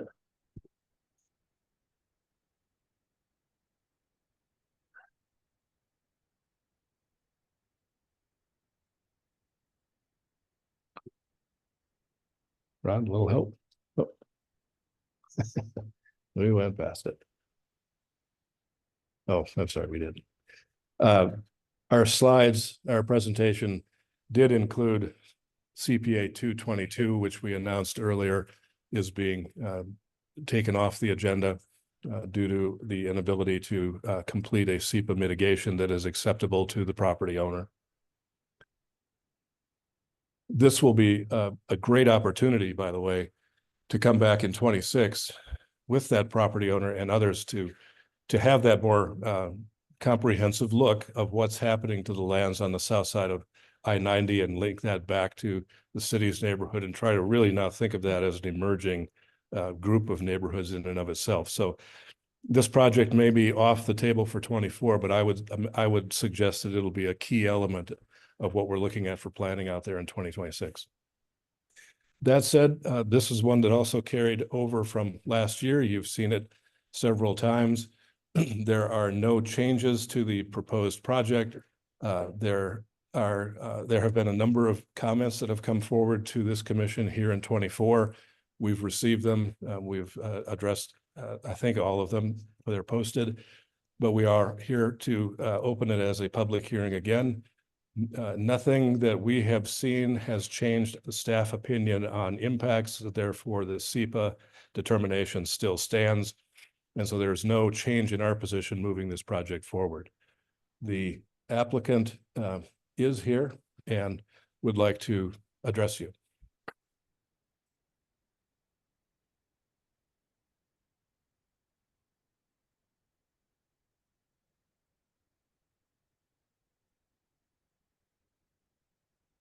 Thank you, Scott. Ben Goodmanson, Whipple Consulting Engineers, 21 South Pines Road, Spokane Valley, Washington. Could you bring up the slide, the blue slide that was from before? As Scott said, this is our second year of this project going forward, and just to recap everything that has occurred on this property is that these two properties have been under application before for short plat, got approved for short plat. However, as we went through the short platting process for these, the topography really started to play into what we could actually deliver on the property, especially with the condition of a private road and private cul-de-sac that took up a large portion of the property in the center. And that's what led us down this road and down to this comprehensive plan amendment change from low density residential to medium density residential, is to be able to have the flexibility to be able to consolidate accesses on the mill road, to put it down to a single access and not multiple accesses, but also to be able to work with our buildings and also work with the topography in that respect. We had quite a few comments last spring from the HOA across the street, the Arrowhead. And we believe that we have addressed a lot of those concerns. The property owner has was able to actually have quite a good conversation with them after the initiation hearing that we had this spring, and was able to address a lot of their concerns in that respect. So much so that we have not seen any real comments coming through. I believe there was just one comment on the website that came through, and it was just general disagreement, but nothing that we have not already addressed in greater detail. So I guess I had this all this time. We talked a little bit about the area. We talked a little bit about Little Spokane River, keeping Little Spokane River area being outside of the UGA and keeping the wildlife in that area. We have the trees kind of up on the slope behind, and that would be, we would manage our trees as we should manage our trees. Any trees that would be deemed dangerous or something like that, they should be removed so that we're not having a risk or potential for risk, but still kind of keeping that kind of green belt there on the hillside. We're close to Meade High School, close to the commercial, Fred Meyer, the Wandermere Mall, the SDA Park and Ride. We have all of these amenities around that would support development like this. It was mentioned earlier on the day, the comp plan amendments is like, yeah, we have our checklists. Yes, we have our checklists. And we go through those checklists and we check them off, but that's only one part of this process. The second part is that we talk about it, is like, is this a good fit? As Mill Road is developing, it is an arterial, it has good access, it has good commercial. Is this the appropriate fit? We believe that it is, given the topography and the limited space that we have, that we can best make use of the land. And so while we have our checklists, it really goes down to a designer's idea of what we can do and how we can fit it into the box. So that's really what this project is about. We've completed some traffic analysis on what we're going to do, from low density residential to medium density residential. People are going to drive differently from medium density residential to low density residential. Not everybody's going to be there during the peak hour. They're going to be traveling at different times. Therefore, we're going to have less impact with our medium density residential. All this I've covered before and didn't want to go too far into it, but mostly wanted to ask if you had any questions for me. This is a hilly area, isn't it? Yes, it is. I've driven by there and looks challenging. Maybe that's the reason why it hasn't been developed so far, I guess. It looks, like it has some challenges. It does. It's essentially, if you think of a bench, Mill Road will coming down, kind of cuts across that bench. And then this has its own little bench and then goes up the hill and then goes up, has residents up above. And so it's that hillside that is that topography and keeping that hillside. And that's what's our challenge with this. We're looking to work the bench and develop the work, make the development on the bench and a little bit up the slope. But having the cul-de-sac in the middle of that bench, it's a 50-foot circumference radius. And so that takes a lot of the space that we could be using for parking, that we could be using for buildings. And so with a medium density residential development, not that we have one planned out really, but we can consolidate things, work with fire department for emergency access, being able to get our access in and out for fire and meet those requirements without the 50-foot radius cul-de-sac. Thank you. I had a question of how large of this, what is this, the size of the site approximately? 2.44 acres. And how much of it is actually buildable? Good question. Due to the topography of it? Due to the topography of it, I don't have the answer to that right off the bat. I'd have to. Because I know you'll have on-site watershed to be held there. I mean, you have certain restrictions that are a little bit unique. Yes. And for stormwater, I would still be required to maintain that.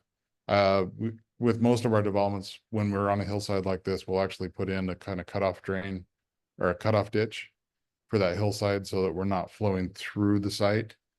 we'll put in a cutoff ditch and route that into one of our on-site ponds.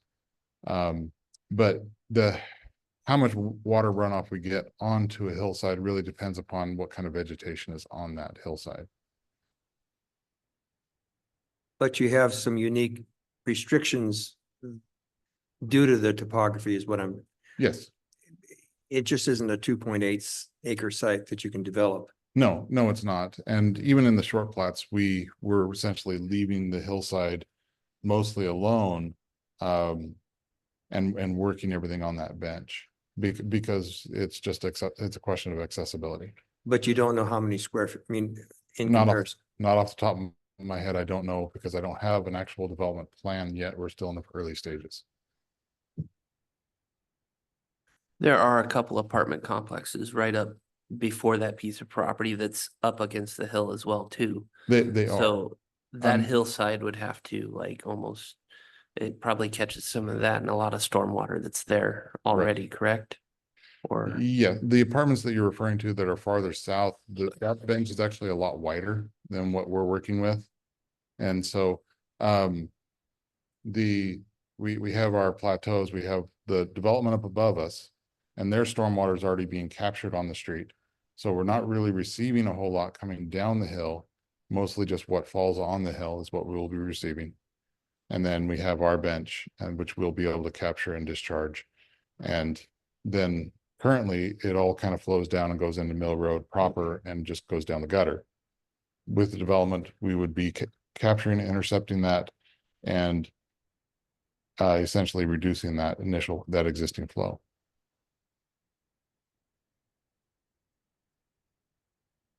Okay.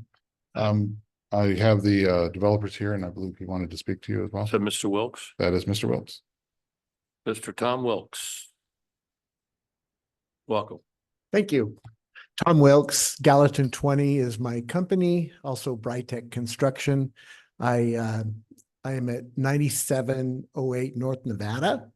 And we have been to the plate on this thing a couple of times. And last time, I think it was Melissa, I believe you wanted me to have some contact with them, and I couldn't agree with you more. You wanted me to have contact with the people in that area who were opposing what we were doing. I could see that there was some real concern about that. I was out there meeting them all after we met last time. The first time we met, or the first time I brought this before you in the fall of 2023, you folks were unanimous, approved it. And as I recall, Mr. Camparale, if I pronounced that right, said this was a 10 of 10. He really liked the fact that we were putting medium density here and you see where this is located. It's wonderful. However, we do have some very fine neighbors, and it was really a pleasure for me to meet them. I've had coffee with them. I've met with them on site. But one of the hesitancies I always have about meeting with neighbors is I don't think I can satisfy them 100% with no matter what I offer them. And what I always had to offer them was, guys, you have to imagine this as your worst case scenario, what you disagree with the most, because it's 15 units per acre. It's a potential for 40 units.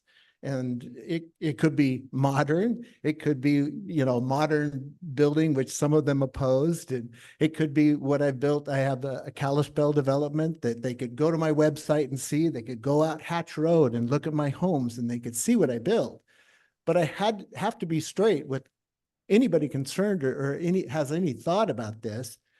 It's 40 units of whatever you maybe least approve of or least like, but that is a great spot for if we were going to do medium density. We talked about how the topography is. Yes, we were looking at duplexes in there, and I know a lot of my friends and neighbors here, which I'm surprised they're not here. I called the chair of the HOA and said, hey, we're meeting on the 12th, come on in, and this is a good time to talk. I think they are in a lot of ways you know, I have been straight with them and hey, we understand business. We understand highest and best use. We understand these things. We're not anti-development. But if they keep delaying me, we're all going to die of old age and it won't matter. So we're kind of you know, it's about, I mean, I've been to the plate on this thing a lot. We've been 4 years at this. And now, you know, what to do next, we have to really think about it. It's like, I can't bring you a design of what we're going to do because the market is changing. Everything's changing. So, anyways, this is a great use for this plat. And yes, if I build that, it's going to be wonderful. But there's no guarantees that I will build that. There's no guarantees when it will happen, because I'm not going to spend $100,000 designing anything until I can see what the market is ahead, and I'm willing to take some risks regarding that. So right now, the big deal is, how do we use this land really well? Yes, the topography is a little difficult. I really think I could develop it all in a lot of tight duplexes up there, but it would be miserable compared to some tighter buildings and using that excess land up the hill for just a place to rumble around. You know, it would just be a lot nicer that way. We would make a much nicer development. Okay, I guess I'm done. Thank you. Questions? But thank you.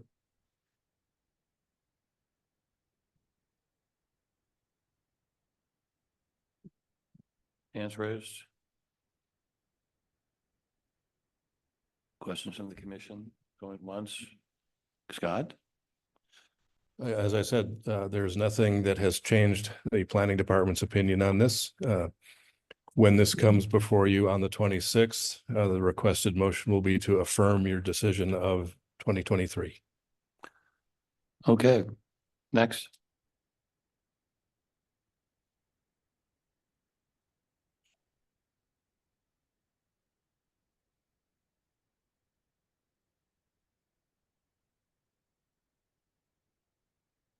What we're going to be talking about for a little bit today, and then this will provide context for your decision on recommendation next meeting.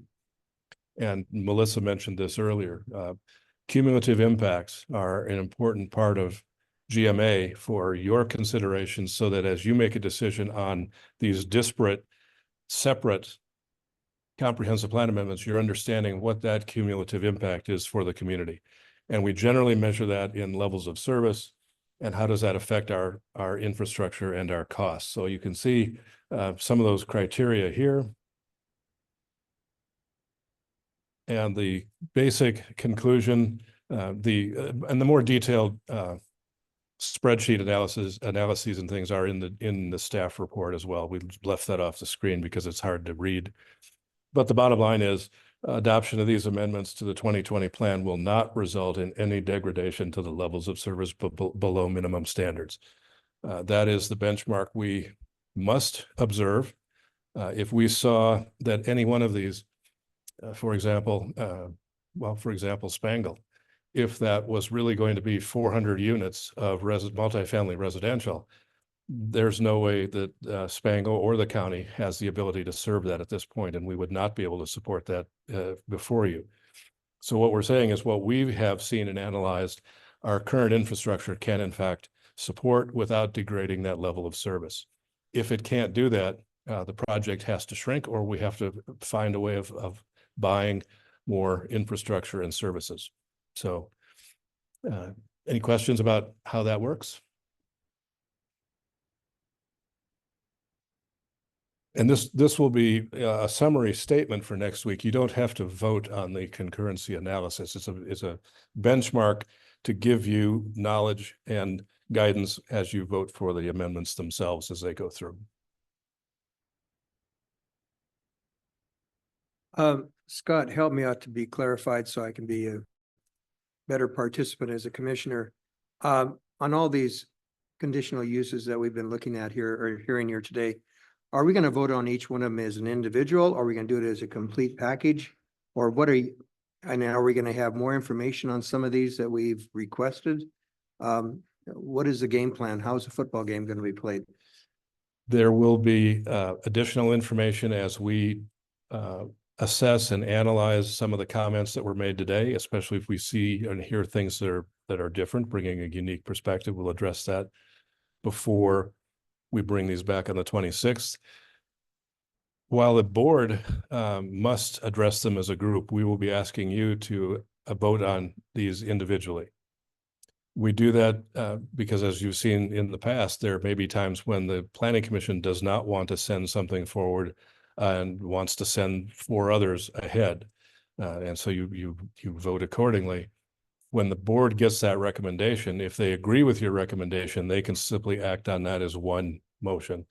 If they disagree with you, again, as you've seen, they then have to take that apart and have a second public hearing on changing your recommendation into something they do. But you will be asked to vote on these 5 items individually at your next meeting. And as we get past this today, there will also be 2 more zoning text amendments that will be at a public hearing next time. And those are, we'll hear about them in just a minute. They're back in the cycle because they were amended on the floor at your last meeting to effectively give the public a chance to react to that amended motion. They're here today. So those will also be on your list for action on the 26th.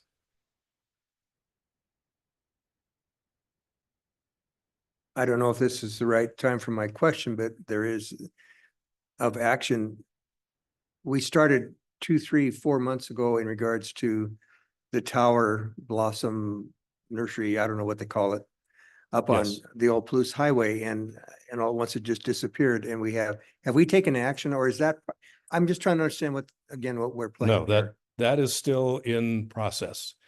And the reason is there has been discussion both at the, essentially planning staff and a little bit with this group, is should that request go forward as it was originally anticipated, which is like an adjunct to what happens in small tract ag for temporary uses, in other words, the Green Bluff model, and then apply to rural traditional, which, as you saw on the map, is an extensive amount of area in the county that this would apply to by right as a zoning text amendment.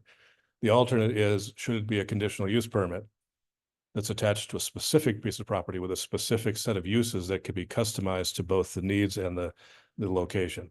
We're weighing those, and we're going to bring both opportunities back to you probably in your October meeting for a chance to talk through those. So that's on a separate track. And it's confusing, of course, in one way.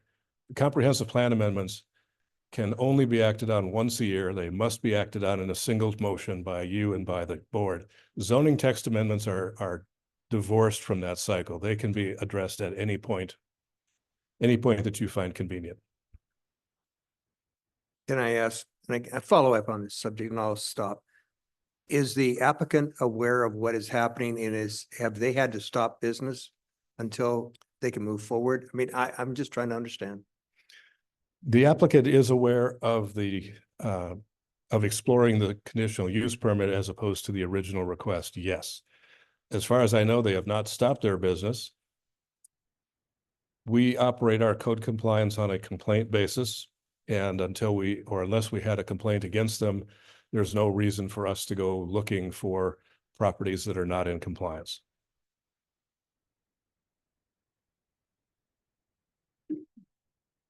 Okay.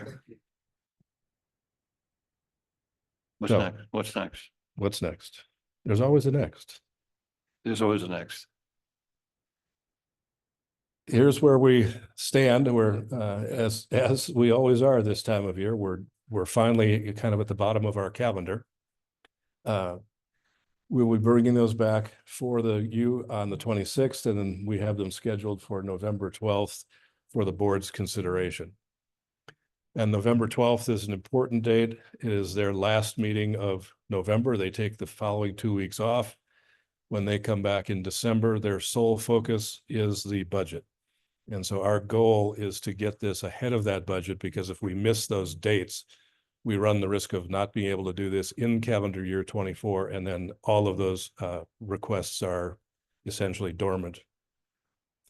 So as always, when we get to the end of the year, there's very little room for error.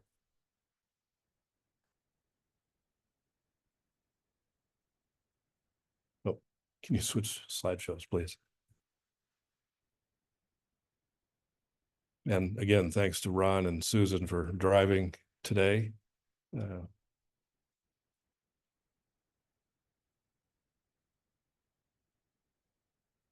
So again, the distinction here, that top line is the distinction between these and the comp plan amendments. They're allowed at any time. We're looking at coming back for the two amendments that were further amended at your last meeting, ZTA 0123, the gun club, and 0124, the slaughterhouse project. The same criteria apply to here directly as they do for comprehensive plans. Any of these must meet at least one of the criteria. We've been through that analysis. They clearly do. And they're all being proposed as conditional use permits, which are the second round that, as we said in the wedding venue, it's specific to a piece of land. It's specific to a use. It is it involves another public hearing as opposed to a temporary use like the Green Bluff, which has no public review beyond an administrative determination. So it gives neighbors and others a chance to weigh. We'll then take that into account as she makes her decision on granting or modifying the conditions. So 0123, we know the gun club initiated this. It is a request to change the definition in the zoning code of a gun and archery range. And where we are today is, as we've seen, the definition is very straightforward, but very limiting. And it simply has that last line saying the hearing examiner can add conditions as warranted. It doesn't provide any guidance whatsoever as to what those conditions might be. The change underlined here adds more specificity to safety training, but allows for multi-day contests and shooting events that were contemplated by the gun club in their original location, and they would like to continue that tradition and that use in their future locations. So what does that look like then? And these would be the list of conditions that would follow in the zoning code that would provide that guidance for the hearing examiner. The ones you've seen on this screen are pretty much the same as we saw before. The site sizes, some added pieces here. G, H, and I were amended or added by your vote last time. Half-mile archery range, 1 mile gun range from urban growth boundaries, and then any public park, public school, or public cemetery. We added the best management practices for lead recycling that was recommended to us. And then again, hearing examiner can also add other environmental conditions that can talk about noise and things. So we think we've provided, within the realm of never being able to know everything about every request, we think there's a lot of guidance in here that's now pretty well vetted by the community and others. So what does this look like? We put together a constraint map that you can see it. Of course, it's impossible to read up on the screen, but the various colors you can sort of intuitively see are buffers from areas from they're half-mile intervals. So half-mile and 1 mile buffers. The public parks are identified in green, and many of those much smaller areas, which are very hard to see. Yeah, sorry. And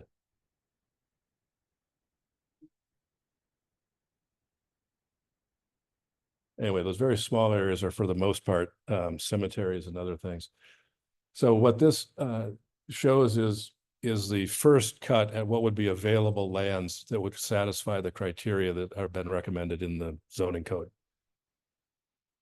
And we're happy to take questions about this. And happy to take any testimony from the public based on those further amendments that you authorized at your last meeting.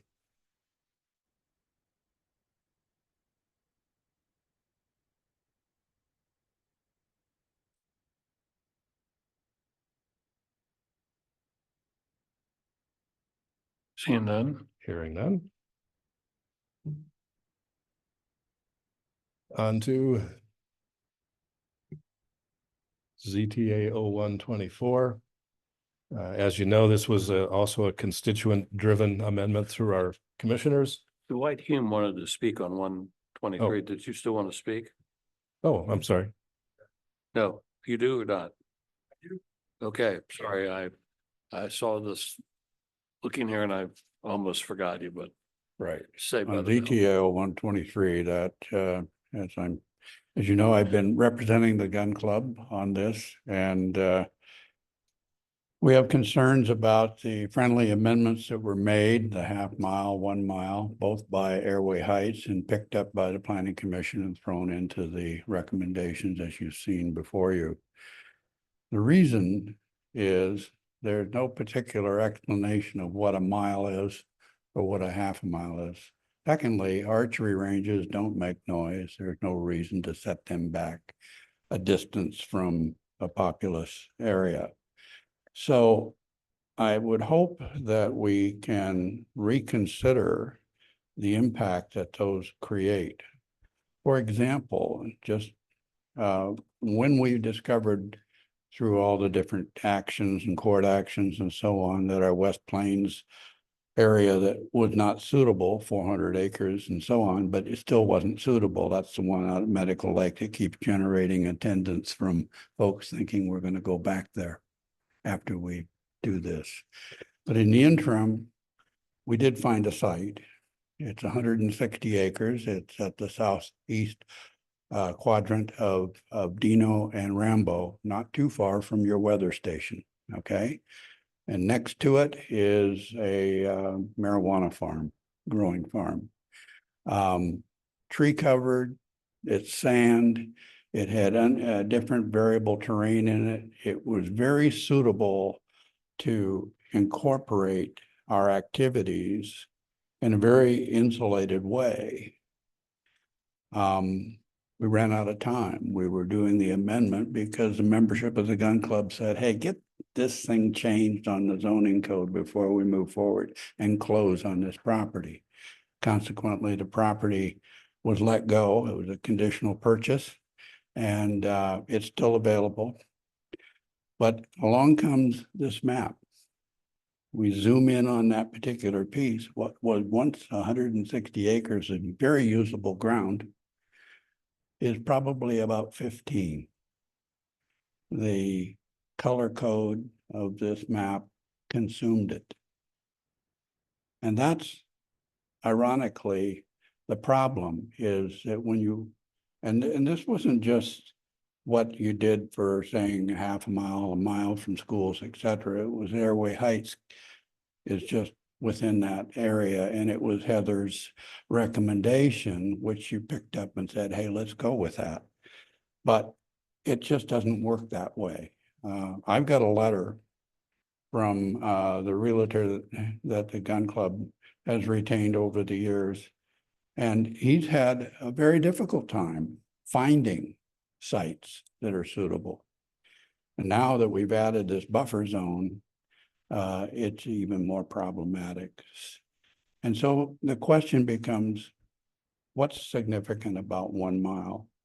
Yeah, obviously you're talking about safety and noise, but you already have planes and everything else flying over. And in this case, that one site that now consumed by the buffer was very capable of insulating the impacts that you expect from a gun club, both in terms of safety and in terms of noise. So oddly enough, there's our example of what the problem is with that motion. And I hope that when we go into the 26th, you'll have time to ponder that. And I don't know, should Chair want this letter to? If you'd like to submit it, absolutely. Yeah, I would like to. Yeah, it's the Thank one you, from the realtor who who, on behalf of the gun club, has been looking for sites. And what he'll tell you there is it's hard to find all of the things that they need, and now the new parameters that we have to work with. So hopefully you'll reconsider the wisdom of the arbitrary numbers, half mile and 1 mile. Thank you. Can I ask you a question? Sure. Clarity, help me out. Are you talking about air miles or are you talking about road miles to get to the site?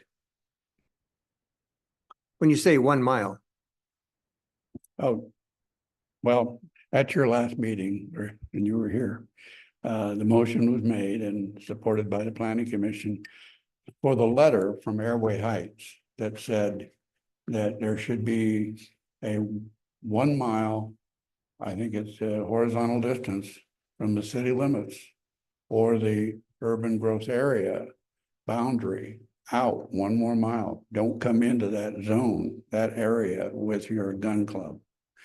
Don't come into that area for a half a mile for an archery range that makes no noise.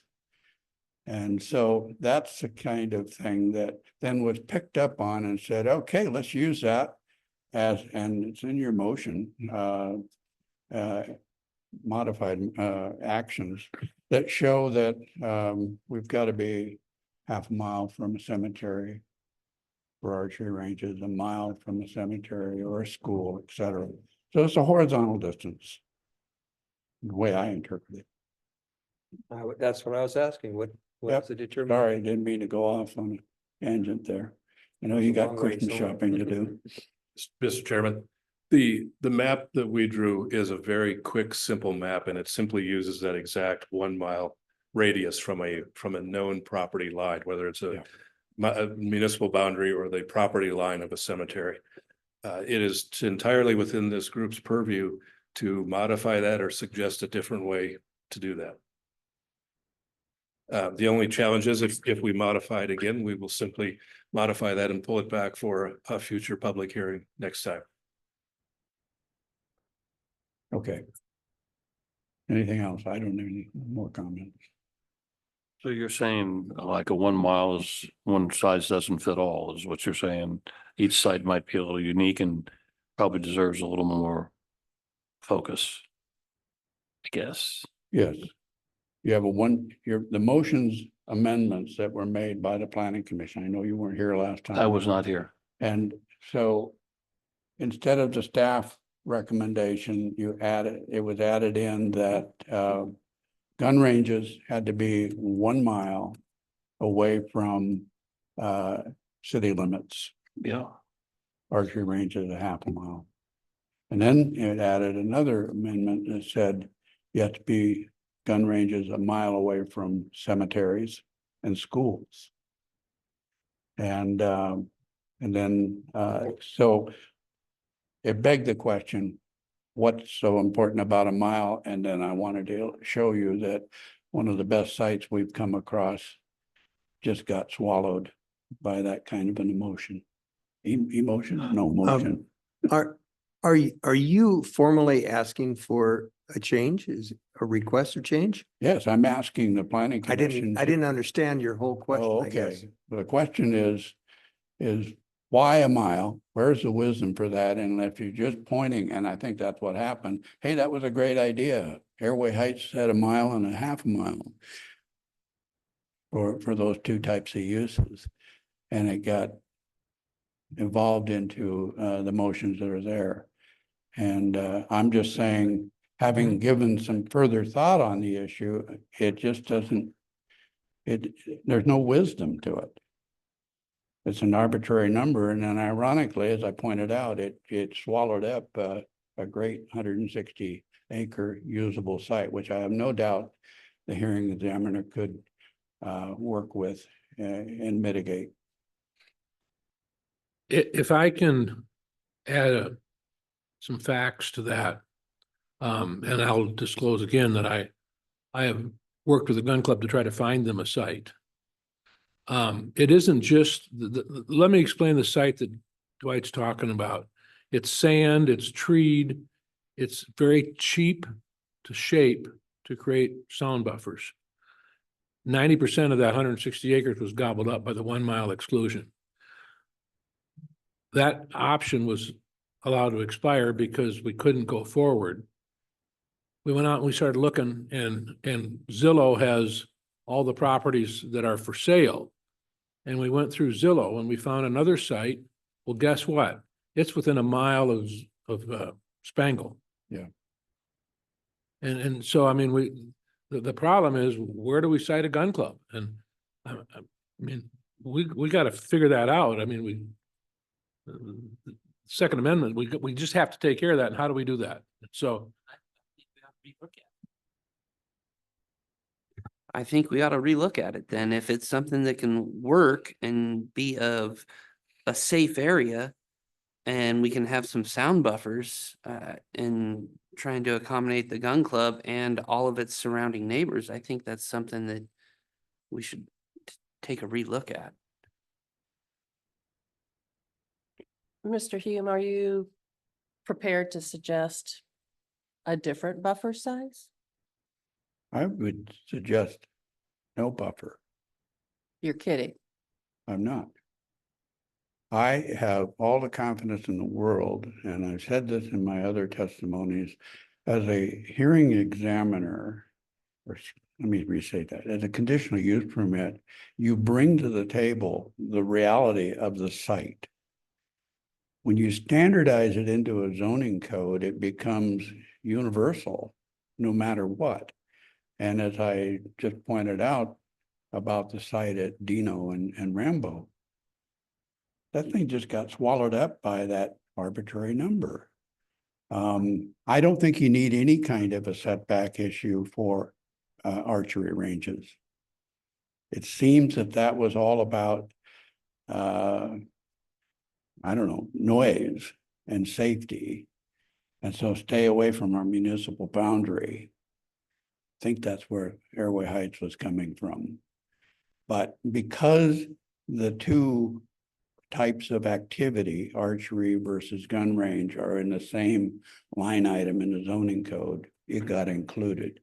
But the hint to me is that, well, Heather was saying, I don't really have a problem with archery ranges, so let's make that a half a mile. Well, this all came up at the day before. Her letter came in the day before our last hearing. Not a lot of time to digest this and discuss it amongst you guys at the hearing. And then sadly, it became part of the motion. I was perfectly happy with the staff's recommendation to just go forward with what they had done. Okay. I know that's hard for you to. No, I mean, Yeah, I do have yeah, an issue with yeah. somebody saying that noise and safety are kind of Yeah. minimal concerns, because I think they are very reasonable concerns. And irrational, but it's not an arbitrary or capricious thing. And I would never, to give the planning director of Airway Heights her due, I would extend some deference to that opinion, also understanding that this is a person that shoots and is very familiar with gun and archery uses. And archery, it's not just like what I did as a campfire girl. There are compound bows that people go hunting with. They can fly long distances. And so I do think it is pretty important to consider the safety aspects in this. And I understand your difficulty in finding a suitable location for a suitable price, but that's kind of the nature of looking for land anytime, whatever the use. And it's in a conditional use permit for an event center is not the same as a gun and archery range. It's a different animal altogether. Let me just say that. So when I look at these buffers and the buffers that were suggested, I, as a planning commissioner, thought that that was reasonable to have those types of uses pretty well set back, like a long way set back from urbanized areas, from places where people might be congregating, from rural school bus stops, whatever it might be. And Rambo and Dino Road are not that far out of an urbanized area. So I think that as we consider this, I think considering these buffers, true, they were suggested to us from a neighboring jurisdiction's planning director. But I thought that we went over that pretty well in our last meeting and thought that was a rational and safe conclusion to come to, that yes, there should be buffers, and it should not be okay to say no buffers are necessary. That's all up to the hearing examiner. But thank you for your input. I do still want a second, you know, we want to have some buffers, but when it comes to those pieces of property that are suitable for it, and with, you know, what Pete's saying about something that they can build some sound barrier, shouldn't we look at giving them the opportunity of if that can be built that way? You know, so. If I could, Mr. Chairman. There are any number of options that the commission could look at, any number of ideas that we could pop out here. The one size fits all buffer may have been a step too far by itself, but it also provided guidance to say we do want to have some buffering between this use and a more populated or more intense use. You could have things that could be, these are the buffers absent an explicit agreement with the property owner that affects this, that agrees to let the gun club go forward, might be an option. Another could be, you must have these buffers unless you have a site development plan that mitigates some or all of the impacts that the buffers were designed to mitigate.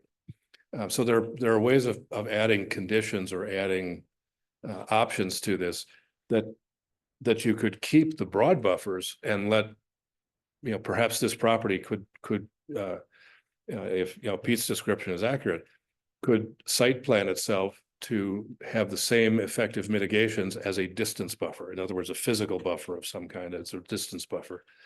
So there's a number of ways that the commission can look at it if you want to further explore that, and we're happy to do that. Again, deferring the zoning text amendments is not a critical path issue. We could take this up at any time. It's not like the comprehensive plan amendments.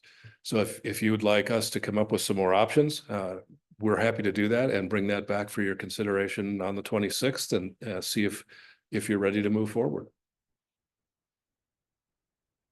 What's the will of the commission? Melissa? More options?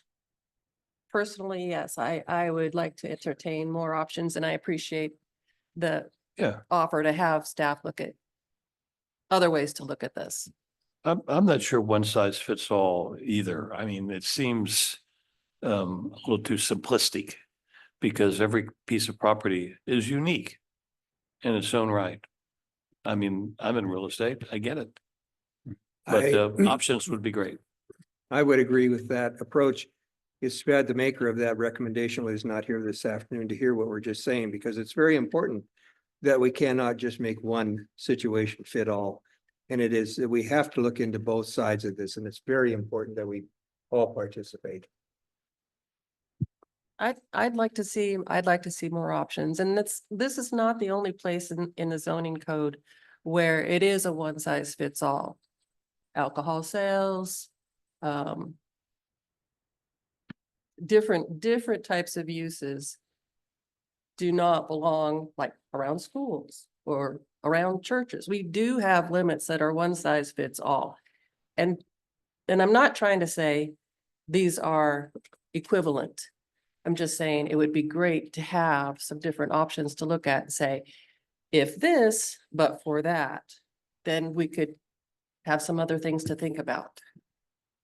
I'd like to add one other thing.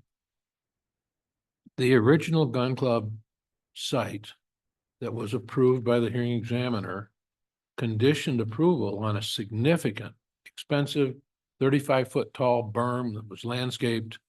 So there were motions that or methods that this HE put in place to protect what we've now substituted for a distance. And I think we deprived the I think the gun club was wise in coming in and getting a definition that gave them some control over what they had to go by. But anyway, just there's solutions that I would hope we would consider.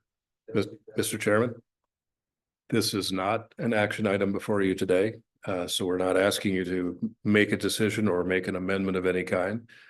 We have listened to your deliberations and we will look at options and bring those back for your consideration on the 26th. Thank you. Great. Thank you, Dwight.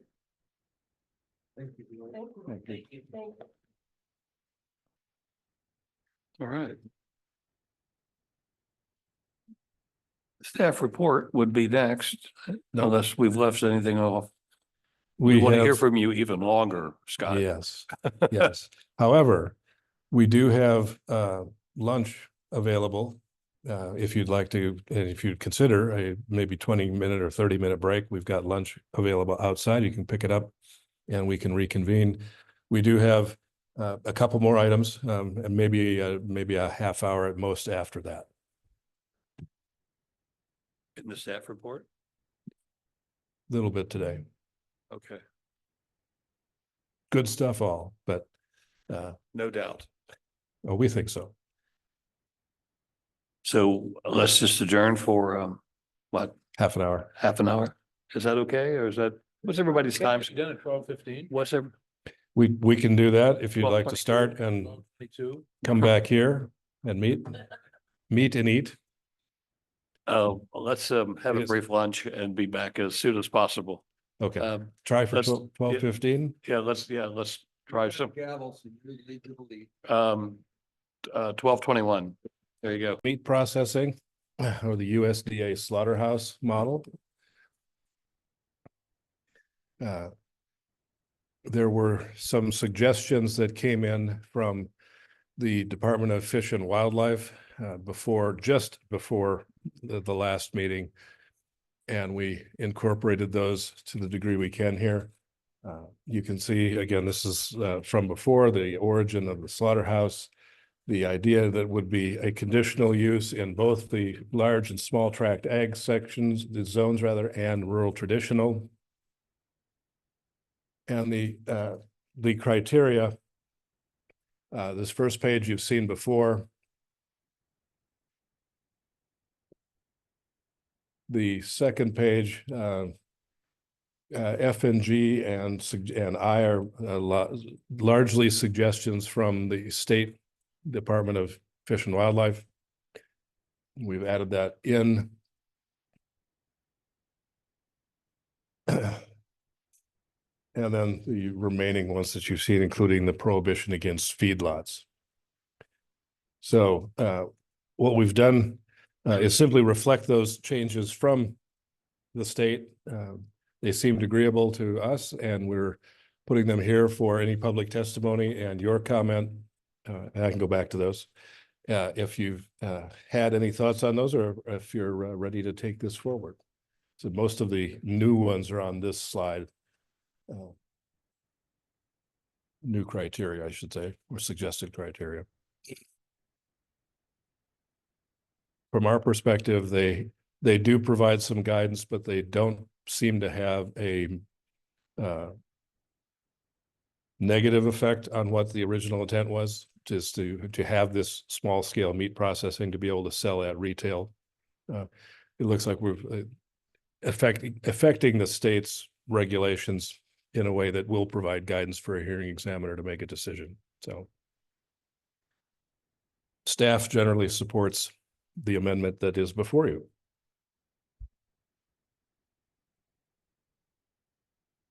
These suggestions were from another source.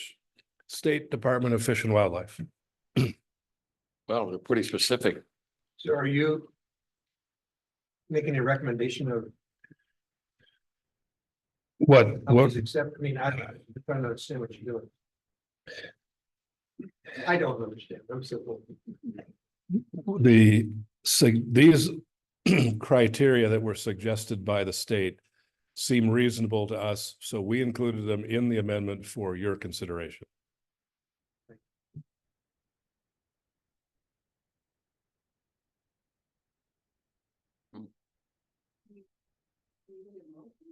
No, no action is expected today.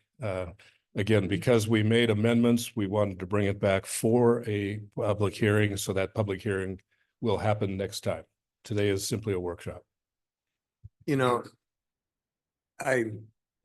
we just got done before our last session, we just ended here of 1 mile here and this and that and generic. And I look at the 8 foot deep, at least it shall say, and I think about the aquifer and I think about things like that, and the aquifers vary anywhere from 30 feet to 80 feet below our ground. I mean, I don't know.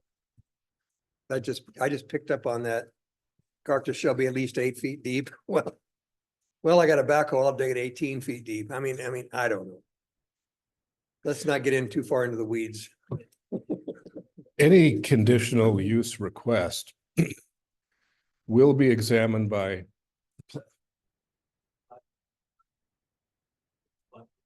I don't know either. I didn't notice until just now. Google it.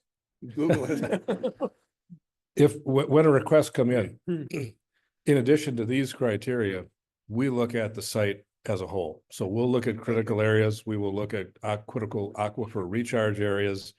And if there is some distinction there, we will be able to identify that independent of these criteria. Apologize for going into the weeds. Okay. Weeds, this is about the weeds. Oh.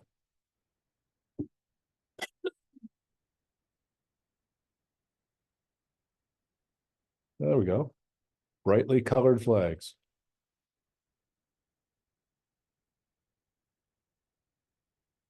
The wolf fence, keep the wolf.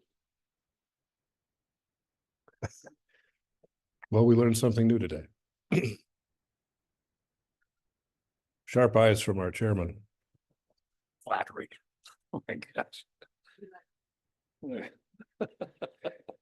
You're the wordsmith. We have a. You're good at it. They use the word should, and then they talk about fire, and we have probably 100 days a year that we can't burn anything.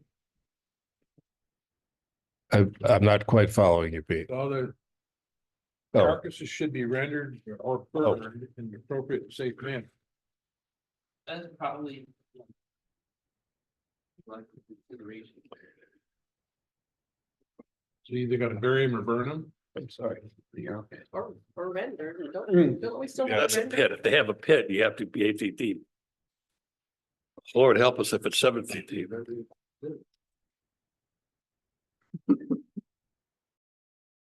I mean, it Move on. makes sense. We do have scavengers. I've got raccoons and skunks in my neighborhood on the South Hill, and coyotes for that matter. And there was a mountain lion like 8 blocks away. So I think that is, I mean, these are sensible, and it says local restrictions should be followed before any burning occurs. That is sensible. And I think, I mean, we used to have a rendering plant here. I don't know if it's still open. and none of this prevents the original, kind of applicants or users who were going to process and haul away any of the remainder of the carcass at the offal. So I think what the state saw is, well, if it doesn't explicitly say you must haul away all parts of the animal, then here's the answer if you're going to have that processed on site. I guess should is the shall, I'm confusing should with shall. Yeah. Carcasses shall would be different. What do our clients, our applicants, have they seen this? Yeah, Graham would have sent this out to our applicants before we put it up here. So I don't know that we've heard anything back. I haven't had any notes on my side about that. And in any case, if you are comfortable continuing to move forward, we're not asking for action. This will come back for the for a public hearing on the 26th, and we'll make sure that everyone is notified again. So the applicant will be. They'll be aware of it. They'll be aware of it. That's I okay. talked to them a week or so ago, or I guess 2 weeks ago, when this was noticed and posted, and they said, I thought you guys were done with this. I don't have time to take another half day to come down and talk about this anymore. I said, you don't have to. As far as I can see, this is generally moving forward with support. We've already heard your testimony. You don't have to make the drive down. they also indicated, I know at one time they said, well, you know, we have to go according to the state guidelines that are put in front of us also. I mean, so I mean, this is all part of that same mix, I think, isn't it? It is, but the distinction is we're specifically calling this out for USDA guidelines, not state guidelines. And the reason for that is if the operator or even the owner of the animal wants to sell at retail the packaged and processed meat, they have to do it under a USDA license, not under a state of Washington license. So this gives them the flexibility not just to have the small scale slaughterhouse, but to be able to sell to somebody that's not their relative, essentially. So we will take this forward and bring it back on the 26th. Next. Cracking the whip today. A few things for a staff report. We asked about before, the ZTA 0324 weddings and temporary use CUP. We are working to put those two options together, and we expect to have that back to you. I was thinking late October or November, but at the moment we're sort of figuring the last meeting in October, which is the day before Halloween or something. We may let that one slide if we don't have anything else and bring this into the first meeting in November, depending on how it's put together. ZTA 0424, the wind power one, will come back to you for the continued public hearing on October 17th. And then we will be briefing the board on the results of what we've heard up to that date and any new research we've done up to that date on November 4th.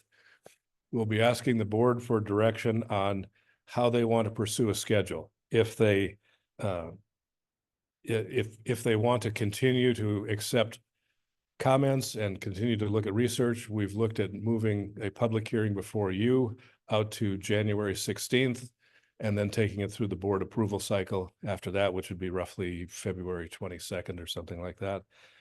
If they feel that they've got enough information to move forward and are comfortable, this could come back to you at your November hearing for a recommendation to the board, in which case they could take it up after they're done with the budget in their last meeting in December.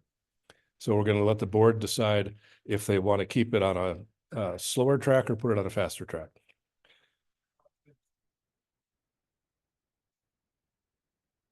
Yes. Yeah. And correspondingly, depending on how we go forward with the board on the 4th, we are pursuing staff are working on a parallel code for solar, industrial scale or utility scale solar energy that we will start to roll out in early 2025. Now, the stuff that we're going to really start doing after we're done with these amendments, the comp plan. We made our final recommendation or selection of consultants yesterday. So we now have a choice for our climate and resiliency consultants, which the prime is Cascadia Consulting out of Seattle.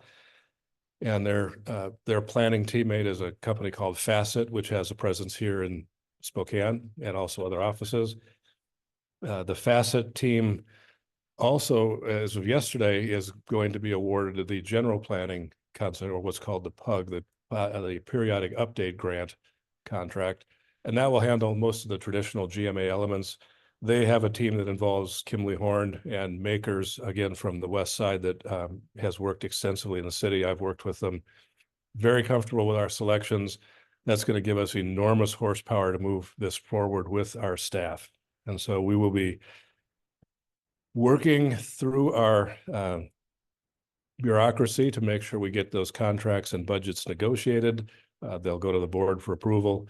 And we're going to do what we can to fast track that, because Commerce allows us to use those funds as of July 1st. Normally, when you get a grant, you can't award a contract or start encumbering those funds till you've got the signed contract in your hands.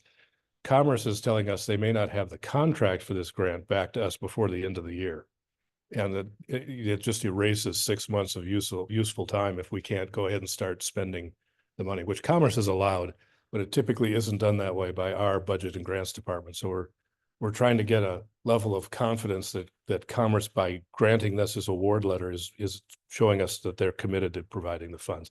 Excuse me. And again, they're not competitive funds. We didn't have to say, well, we have to provide a compelling reason. These were authorized by the legislature, appropriated by the legislature for this specific purpose. So it's not something that we're at risk of not getting awarded if we don't pass a certain milestone somewhere.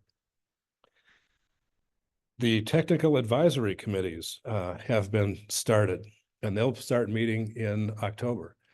They'll be for housing, transportation, rural use, and I don't remember the fourth one that we're starting out with. We're holding off on creating a land use technical advisory committee because the land use topic is so broad. We want to start with some of the GMA elements first and get that expertise in place, and then bring that to the synthesis model of land use. But very excited about getting that's going. That's going to be a big part of our public participation program, where outside experts in these areas can come and talk about what they can do with the visions and scenario building that we'll be putting in front of them. Clyde. I have a question. Are there guidelines handed down by the state in regards to how the public can participate and should participate, or the guidelines of how their questions can be given? Because again, it's such a broad spectrum, and I say that from past experiences when we first did the first GMA. I mean, it was an open field. There are essentially no guidelines other than, robust and continuous public participation. However, in 2022, through the steering committee of elected officials, the county updated its public participation program. And then that public participation program was turned into a public participation plan by our staff that is very detailed in its outreach.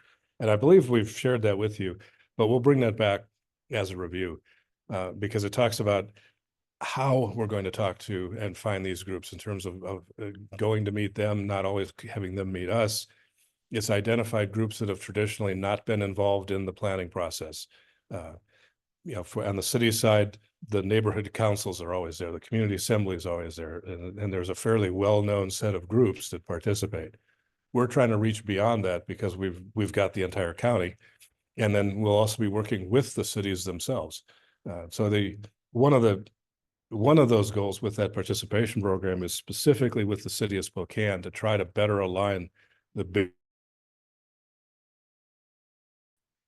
So we'll bring that up for you. I guess why I brought that up is because, again, without some guidelines, the public doesn't know where we started at, and it is a big subject, the GMA, and it's a tough one to understand the whole thing. And without a beginning and an end, I mean, there's just guidelines. I keep on saying. This is a very specific program. It's also why we hired Tom MacArthur as our communications lead. It gives him a roadmap, and it gives us a person to hold accountable to say, here, we have to make this happen. And he's a longtime media guy here in Spokane, so extensive ability to help us and do this. So the last piece is our steering committee of elected officials. Their next meeting is the 25th. They're going to be looking at countywide planning policies for housing that were part of the legislative mandate that came out of the House bill last year.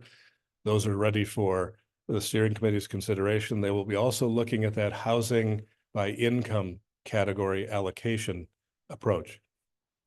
Nobody on the PTAC is particularly happy with the algorithm that came from the Commerce Department, but they've reached a point where this is probably the best we can do, and at least we're going to put that in front of the steering committee. And that very specifically, as you may recall, instead of simply saying provide means of allowing affordable housing, it says, Liberty Lake, you are accountable for this number of housing units in the 0 to 30 area median income band, and this many of housing units in the 30 to 50%. So it's a very specific allocation based on the population projections. And the idea is, dates from the 60s and 70s, but the old fair share housing, that language was very explicit in the bill. And the point was to make places take some responsibility for this so it doesn't all fall on your one big city. That otherwise, that's typically where things happen, somewhat logically, because that's where most of the services are. That's where you've got better transit. You've got a better ability to reach that, but you end up concentrating all of this in one place. And so this mandate from the state is saying, spread it out. It's going to be an interesting challenge. They will also be taking up countywide planning policies for tribal participation. Again, a state mandate to offer the tribes a chance to participate in planning activities. The steering committee here will be offering membership vote to the Kalispell tribe and to the Spokane tribe. That'll be up at their September meeting and probably acted on in November. And then the most fun of all, the land capacity analysis review will start at that September meeting. We have not made as much progress as we would have liked. Those of you, since I've been here in essentially 21, when we reconvened the steering committee in 21, we started talking about land capacity analysis, land quantity analysis, and we got nowhere with them. Well, here we are at the end of 24, and we're finally going to get some progress on that. And I don't mean that to sound bitter. A lot of the communities just didn't feel it was necessary to start so early to do this.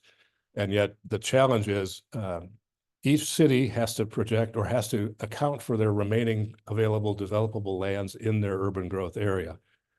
The county, as we've been saying, gets to check their work because there was big discrepancies in the mid 2010s over who was accountable for what.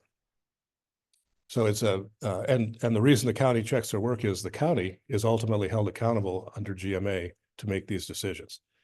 So it's one where we want very much to be planning partners and let the cities tell us what they need. But if it's unrealistic or unreasonable, the county has a responsibility to make those allocations ourselves.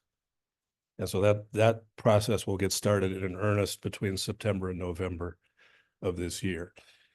And so what that means for our planning commission, all of you, is that once we are done with these amendments, both plan amendments and zoning amendments, we will be shifting gears entirely to the comp plan by the end of the year and certainly by your first meeting or so in 2025.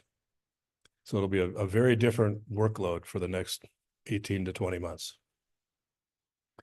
Mr. Chairman, that's all I have. How does the city's version of BOCA and the state's impact us? How does that affect how we allocate in our expanded urban growth boundary? And how is it impacted by the economic analysis of the people who are going to move into there? Because if we adopt that, theoretically, we're going to have people from the 35% zone all the way up to 100% living in communities that weren't in existence a year ago. Yes, it's a mandate from the legislature, which means it'll probably need some refining in future legislative sessions. But the method that's being proposed suggests no housing allocation in the 50% and under groups goes into the unincorporated rural areas. It's pretty much makes sense. But that also means then that those that were projected on there by population have to be reallocated somewhere else. And so for many of our communities, this is the first time they've ever confronted the idea of we have to provide for this. And so far, this is completely disconnected from market reality. We've all seen land prices going up astronomically as well as housing prices. If you can't balance that formula, it's almost impossible to build affordable housing anywhere. And so this is going to call into account what other tools do we have? Are we going to be able to use land banking? Are we going to be able to use nonprofits? King County is proposing to bond $1 billion and use that to build affordable housing and collect the rents from that to pay off the bonds over 30 years. We don't likely have that support or capacity to take on that level of role for Spokane County. But everybody will have to look at a whole new toolkit if this is actually going to be implemented as opposed to something that's on paper. And what's being proposed now in comp plan and zoning isn't to say that a community, Airway Heights or City of Spokane for that matter, you have to build these 24,000 units.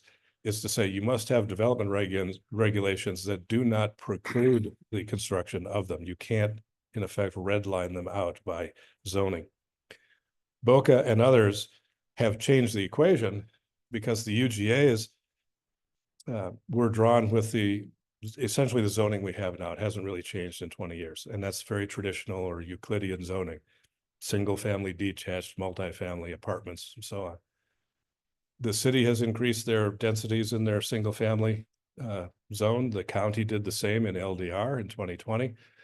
And so in many cases now, available land can accommodate 20 or 30 or even 50% more units than it could 10 years ago. That means in many ways, the logical pressure to expand the urban growth area is going to be damped by the fact that there's more capacity within the existing boundary. So it's changing the way we look at how that growth area is going to be calculated. Has there been any conversation besides cutting out natural gas, but the energy efficiency in building and construction? I mean, you know, you talk about cost savings and affordable housing. I mean, this whole thing is not just one little spot. There's a lot of components, and you talk about joint planning. That's a funny word, I think. But are we getting enough participants to really address this? We haven't addressed the energy code to any degree in planning. It's for the moment, it's a building code issue. But what you're suggesting is in the 26 plan, yes, we should be looking at that. Is that, you know, if you're going to have these smaller standalone communities, you know, the ones called Lammerts or like North Mead, should they be able to operate only on the Avista grid, or should they have some form of distributed power that's more local to them? That's a package plant of some kind. Would that encourage electric use versus gas use? You know, we will look at those things, but a lot of that is kind of on the edge of planning policy. It's more on the implementation side of how do you get what you're planning. Well, I do recall that when we first looked at GMA, they said create communities self-sustaining to not have to drive community. I mean, all within themselves. That was a real main thrust. Is that moving now from GMA? I mean, are they still? Oh, no, it was in a way. That's what I thought. Much like the city's centers and corridors plan, the city didn't have the development regs to implement the centers and corridors plan. It looked good on paper, but they couldn't build it. GMA said, we don't want sprawl. Right. But they didn't, and part of that is another thing that a lot of communities do. It's like, well, if we're going to have this centers idea, then we want our new development to go in the centers where it's compact and you have to drive there, a little irony, but then you can walk or you can live. The city, especially if you look at their zoning map on the north half of the city, there are all these dots all over it that were the former neighborhood retail zones. Those were left to die under GMA. Everything couldn't go there. It had to go into the center or had to go into the corridor. And yet we wanted to build a walkable city. Those were all walkable. They were in the neighborhoods. I mean, West Central still has a couple of them, the coffee or the little grocery store and the other pieces. Those existed at one time, and GMA was trying to put them out of business. Now that GMA is focusing on energy, reduction of greenhouse gases, reduction in vehicles mile traveled, it's very logical to go back and say, well, the Lammerts that you wanted to die because they need to go into the cities, those should maybe be self-sustaining places so that if they have a small market in the middle of them, you don't have to drive from Four Lakes to Brown's Additions and Rose Hours to get groceries. You can have some small market that's maybe within walking distance. So in some ways that tide has turned. It's still about compact urban development, but it's opening up a chance to expand that definition a little more, in my opinion. Well, I do agree. And my point that I'm trying to point out is that that's the only one of the few ways I think that we can look at creating affordable housing by, again, cutting down on the means of more transportation, of public transportation. I mean, just all of the items. And so that's another day for another discussion anyway. Sorry. Somebody cut Clyde's mic off. I did. because I we cut need- it off. We need to go home. We do need to go, but I do have a quick question. So is it possible, or have you considered using your studio model for some of these technical advisory committees and? Okay, We will be using that space exactly for that. And it'll depend on size. Right now, the interested parties in all four of the first groups are 10 or under. And if that's the case, we will invite that use into the studio, as well as those that choose to participate virtually. But yeah, we want to use that space. It's built for that. Okay. Are we all out of juice? All right. So the next item are the approval of the minutes, which we do not have. And I have a bigger question. I was not here last time. Did you approve the meetings No, for the last one that I ran? no. No, we so do you have not. two sets of minutes that need to be approved. Yeah. And do we have those minutes? No, we will We have them don't. at your next meeting. We'll have three of them. Will there be three at that There'll be point? three. It'll be a brutal effort, but It'll be we'll help you through it. a cornucopia of minutes. Yes. I love it. Okay, so the next meeting is going to be September the 26th and presumably October the 17th. Yes. 26th would be a very important meeting because we're going to be deliberating and voting. Is that correct? On comp plan amendments and on zoning text amendments. Very good. Anything else to come before this August body? Logan, you're awful quiet. Are you still there, buddy? Okay, great. Yep, motion to adjourn. When you're in consideration of talking about things about the gun, and the shooting area, I'm almost feeling that we need to separate archery away from that. Because of two different conversations. You're just not coming up with that comment? I mean, I opened. we up had, the- this topic was discussed an hour and a half ago. Up the agenda, and popped out at me, and I said, "What are they together?" Well, they're together because of momentum, because they were together in the past, and that's how we've always done it. We'll discuss it next Thank time. goodness. It probably warrants a separation, but I think that may wait for 2025. Logan, did you make a motion to adjourn? I did, but surprisingly, nobody seconded it. Well, there will be. Do we have a second? Second. Second by Lonnie Edwards. All those in favor? So ordered. All right. Thank you, everyone. Thanks See y'all to in 2 you and weeks. staff for a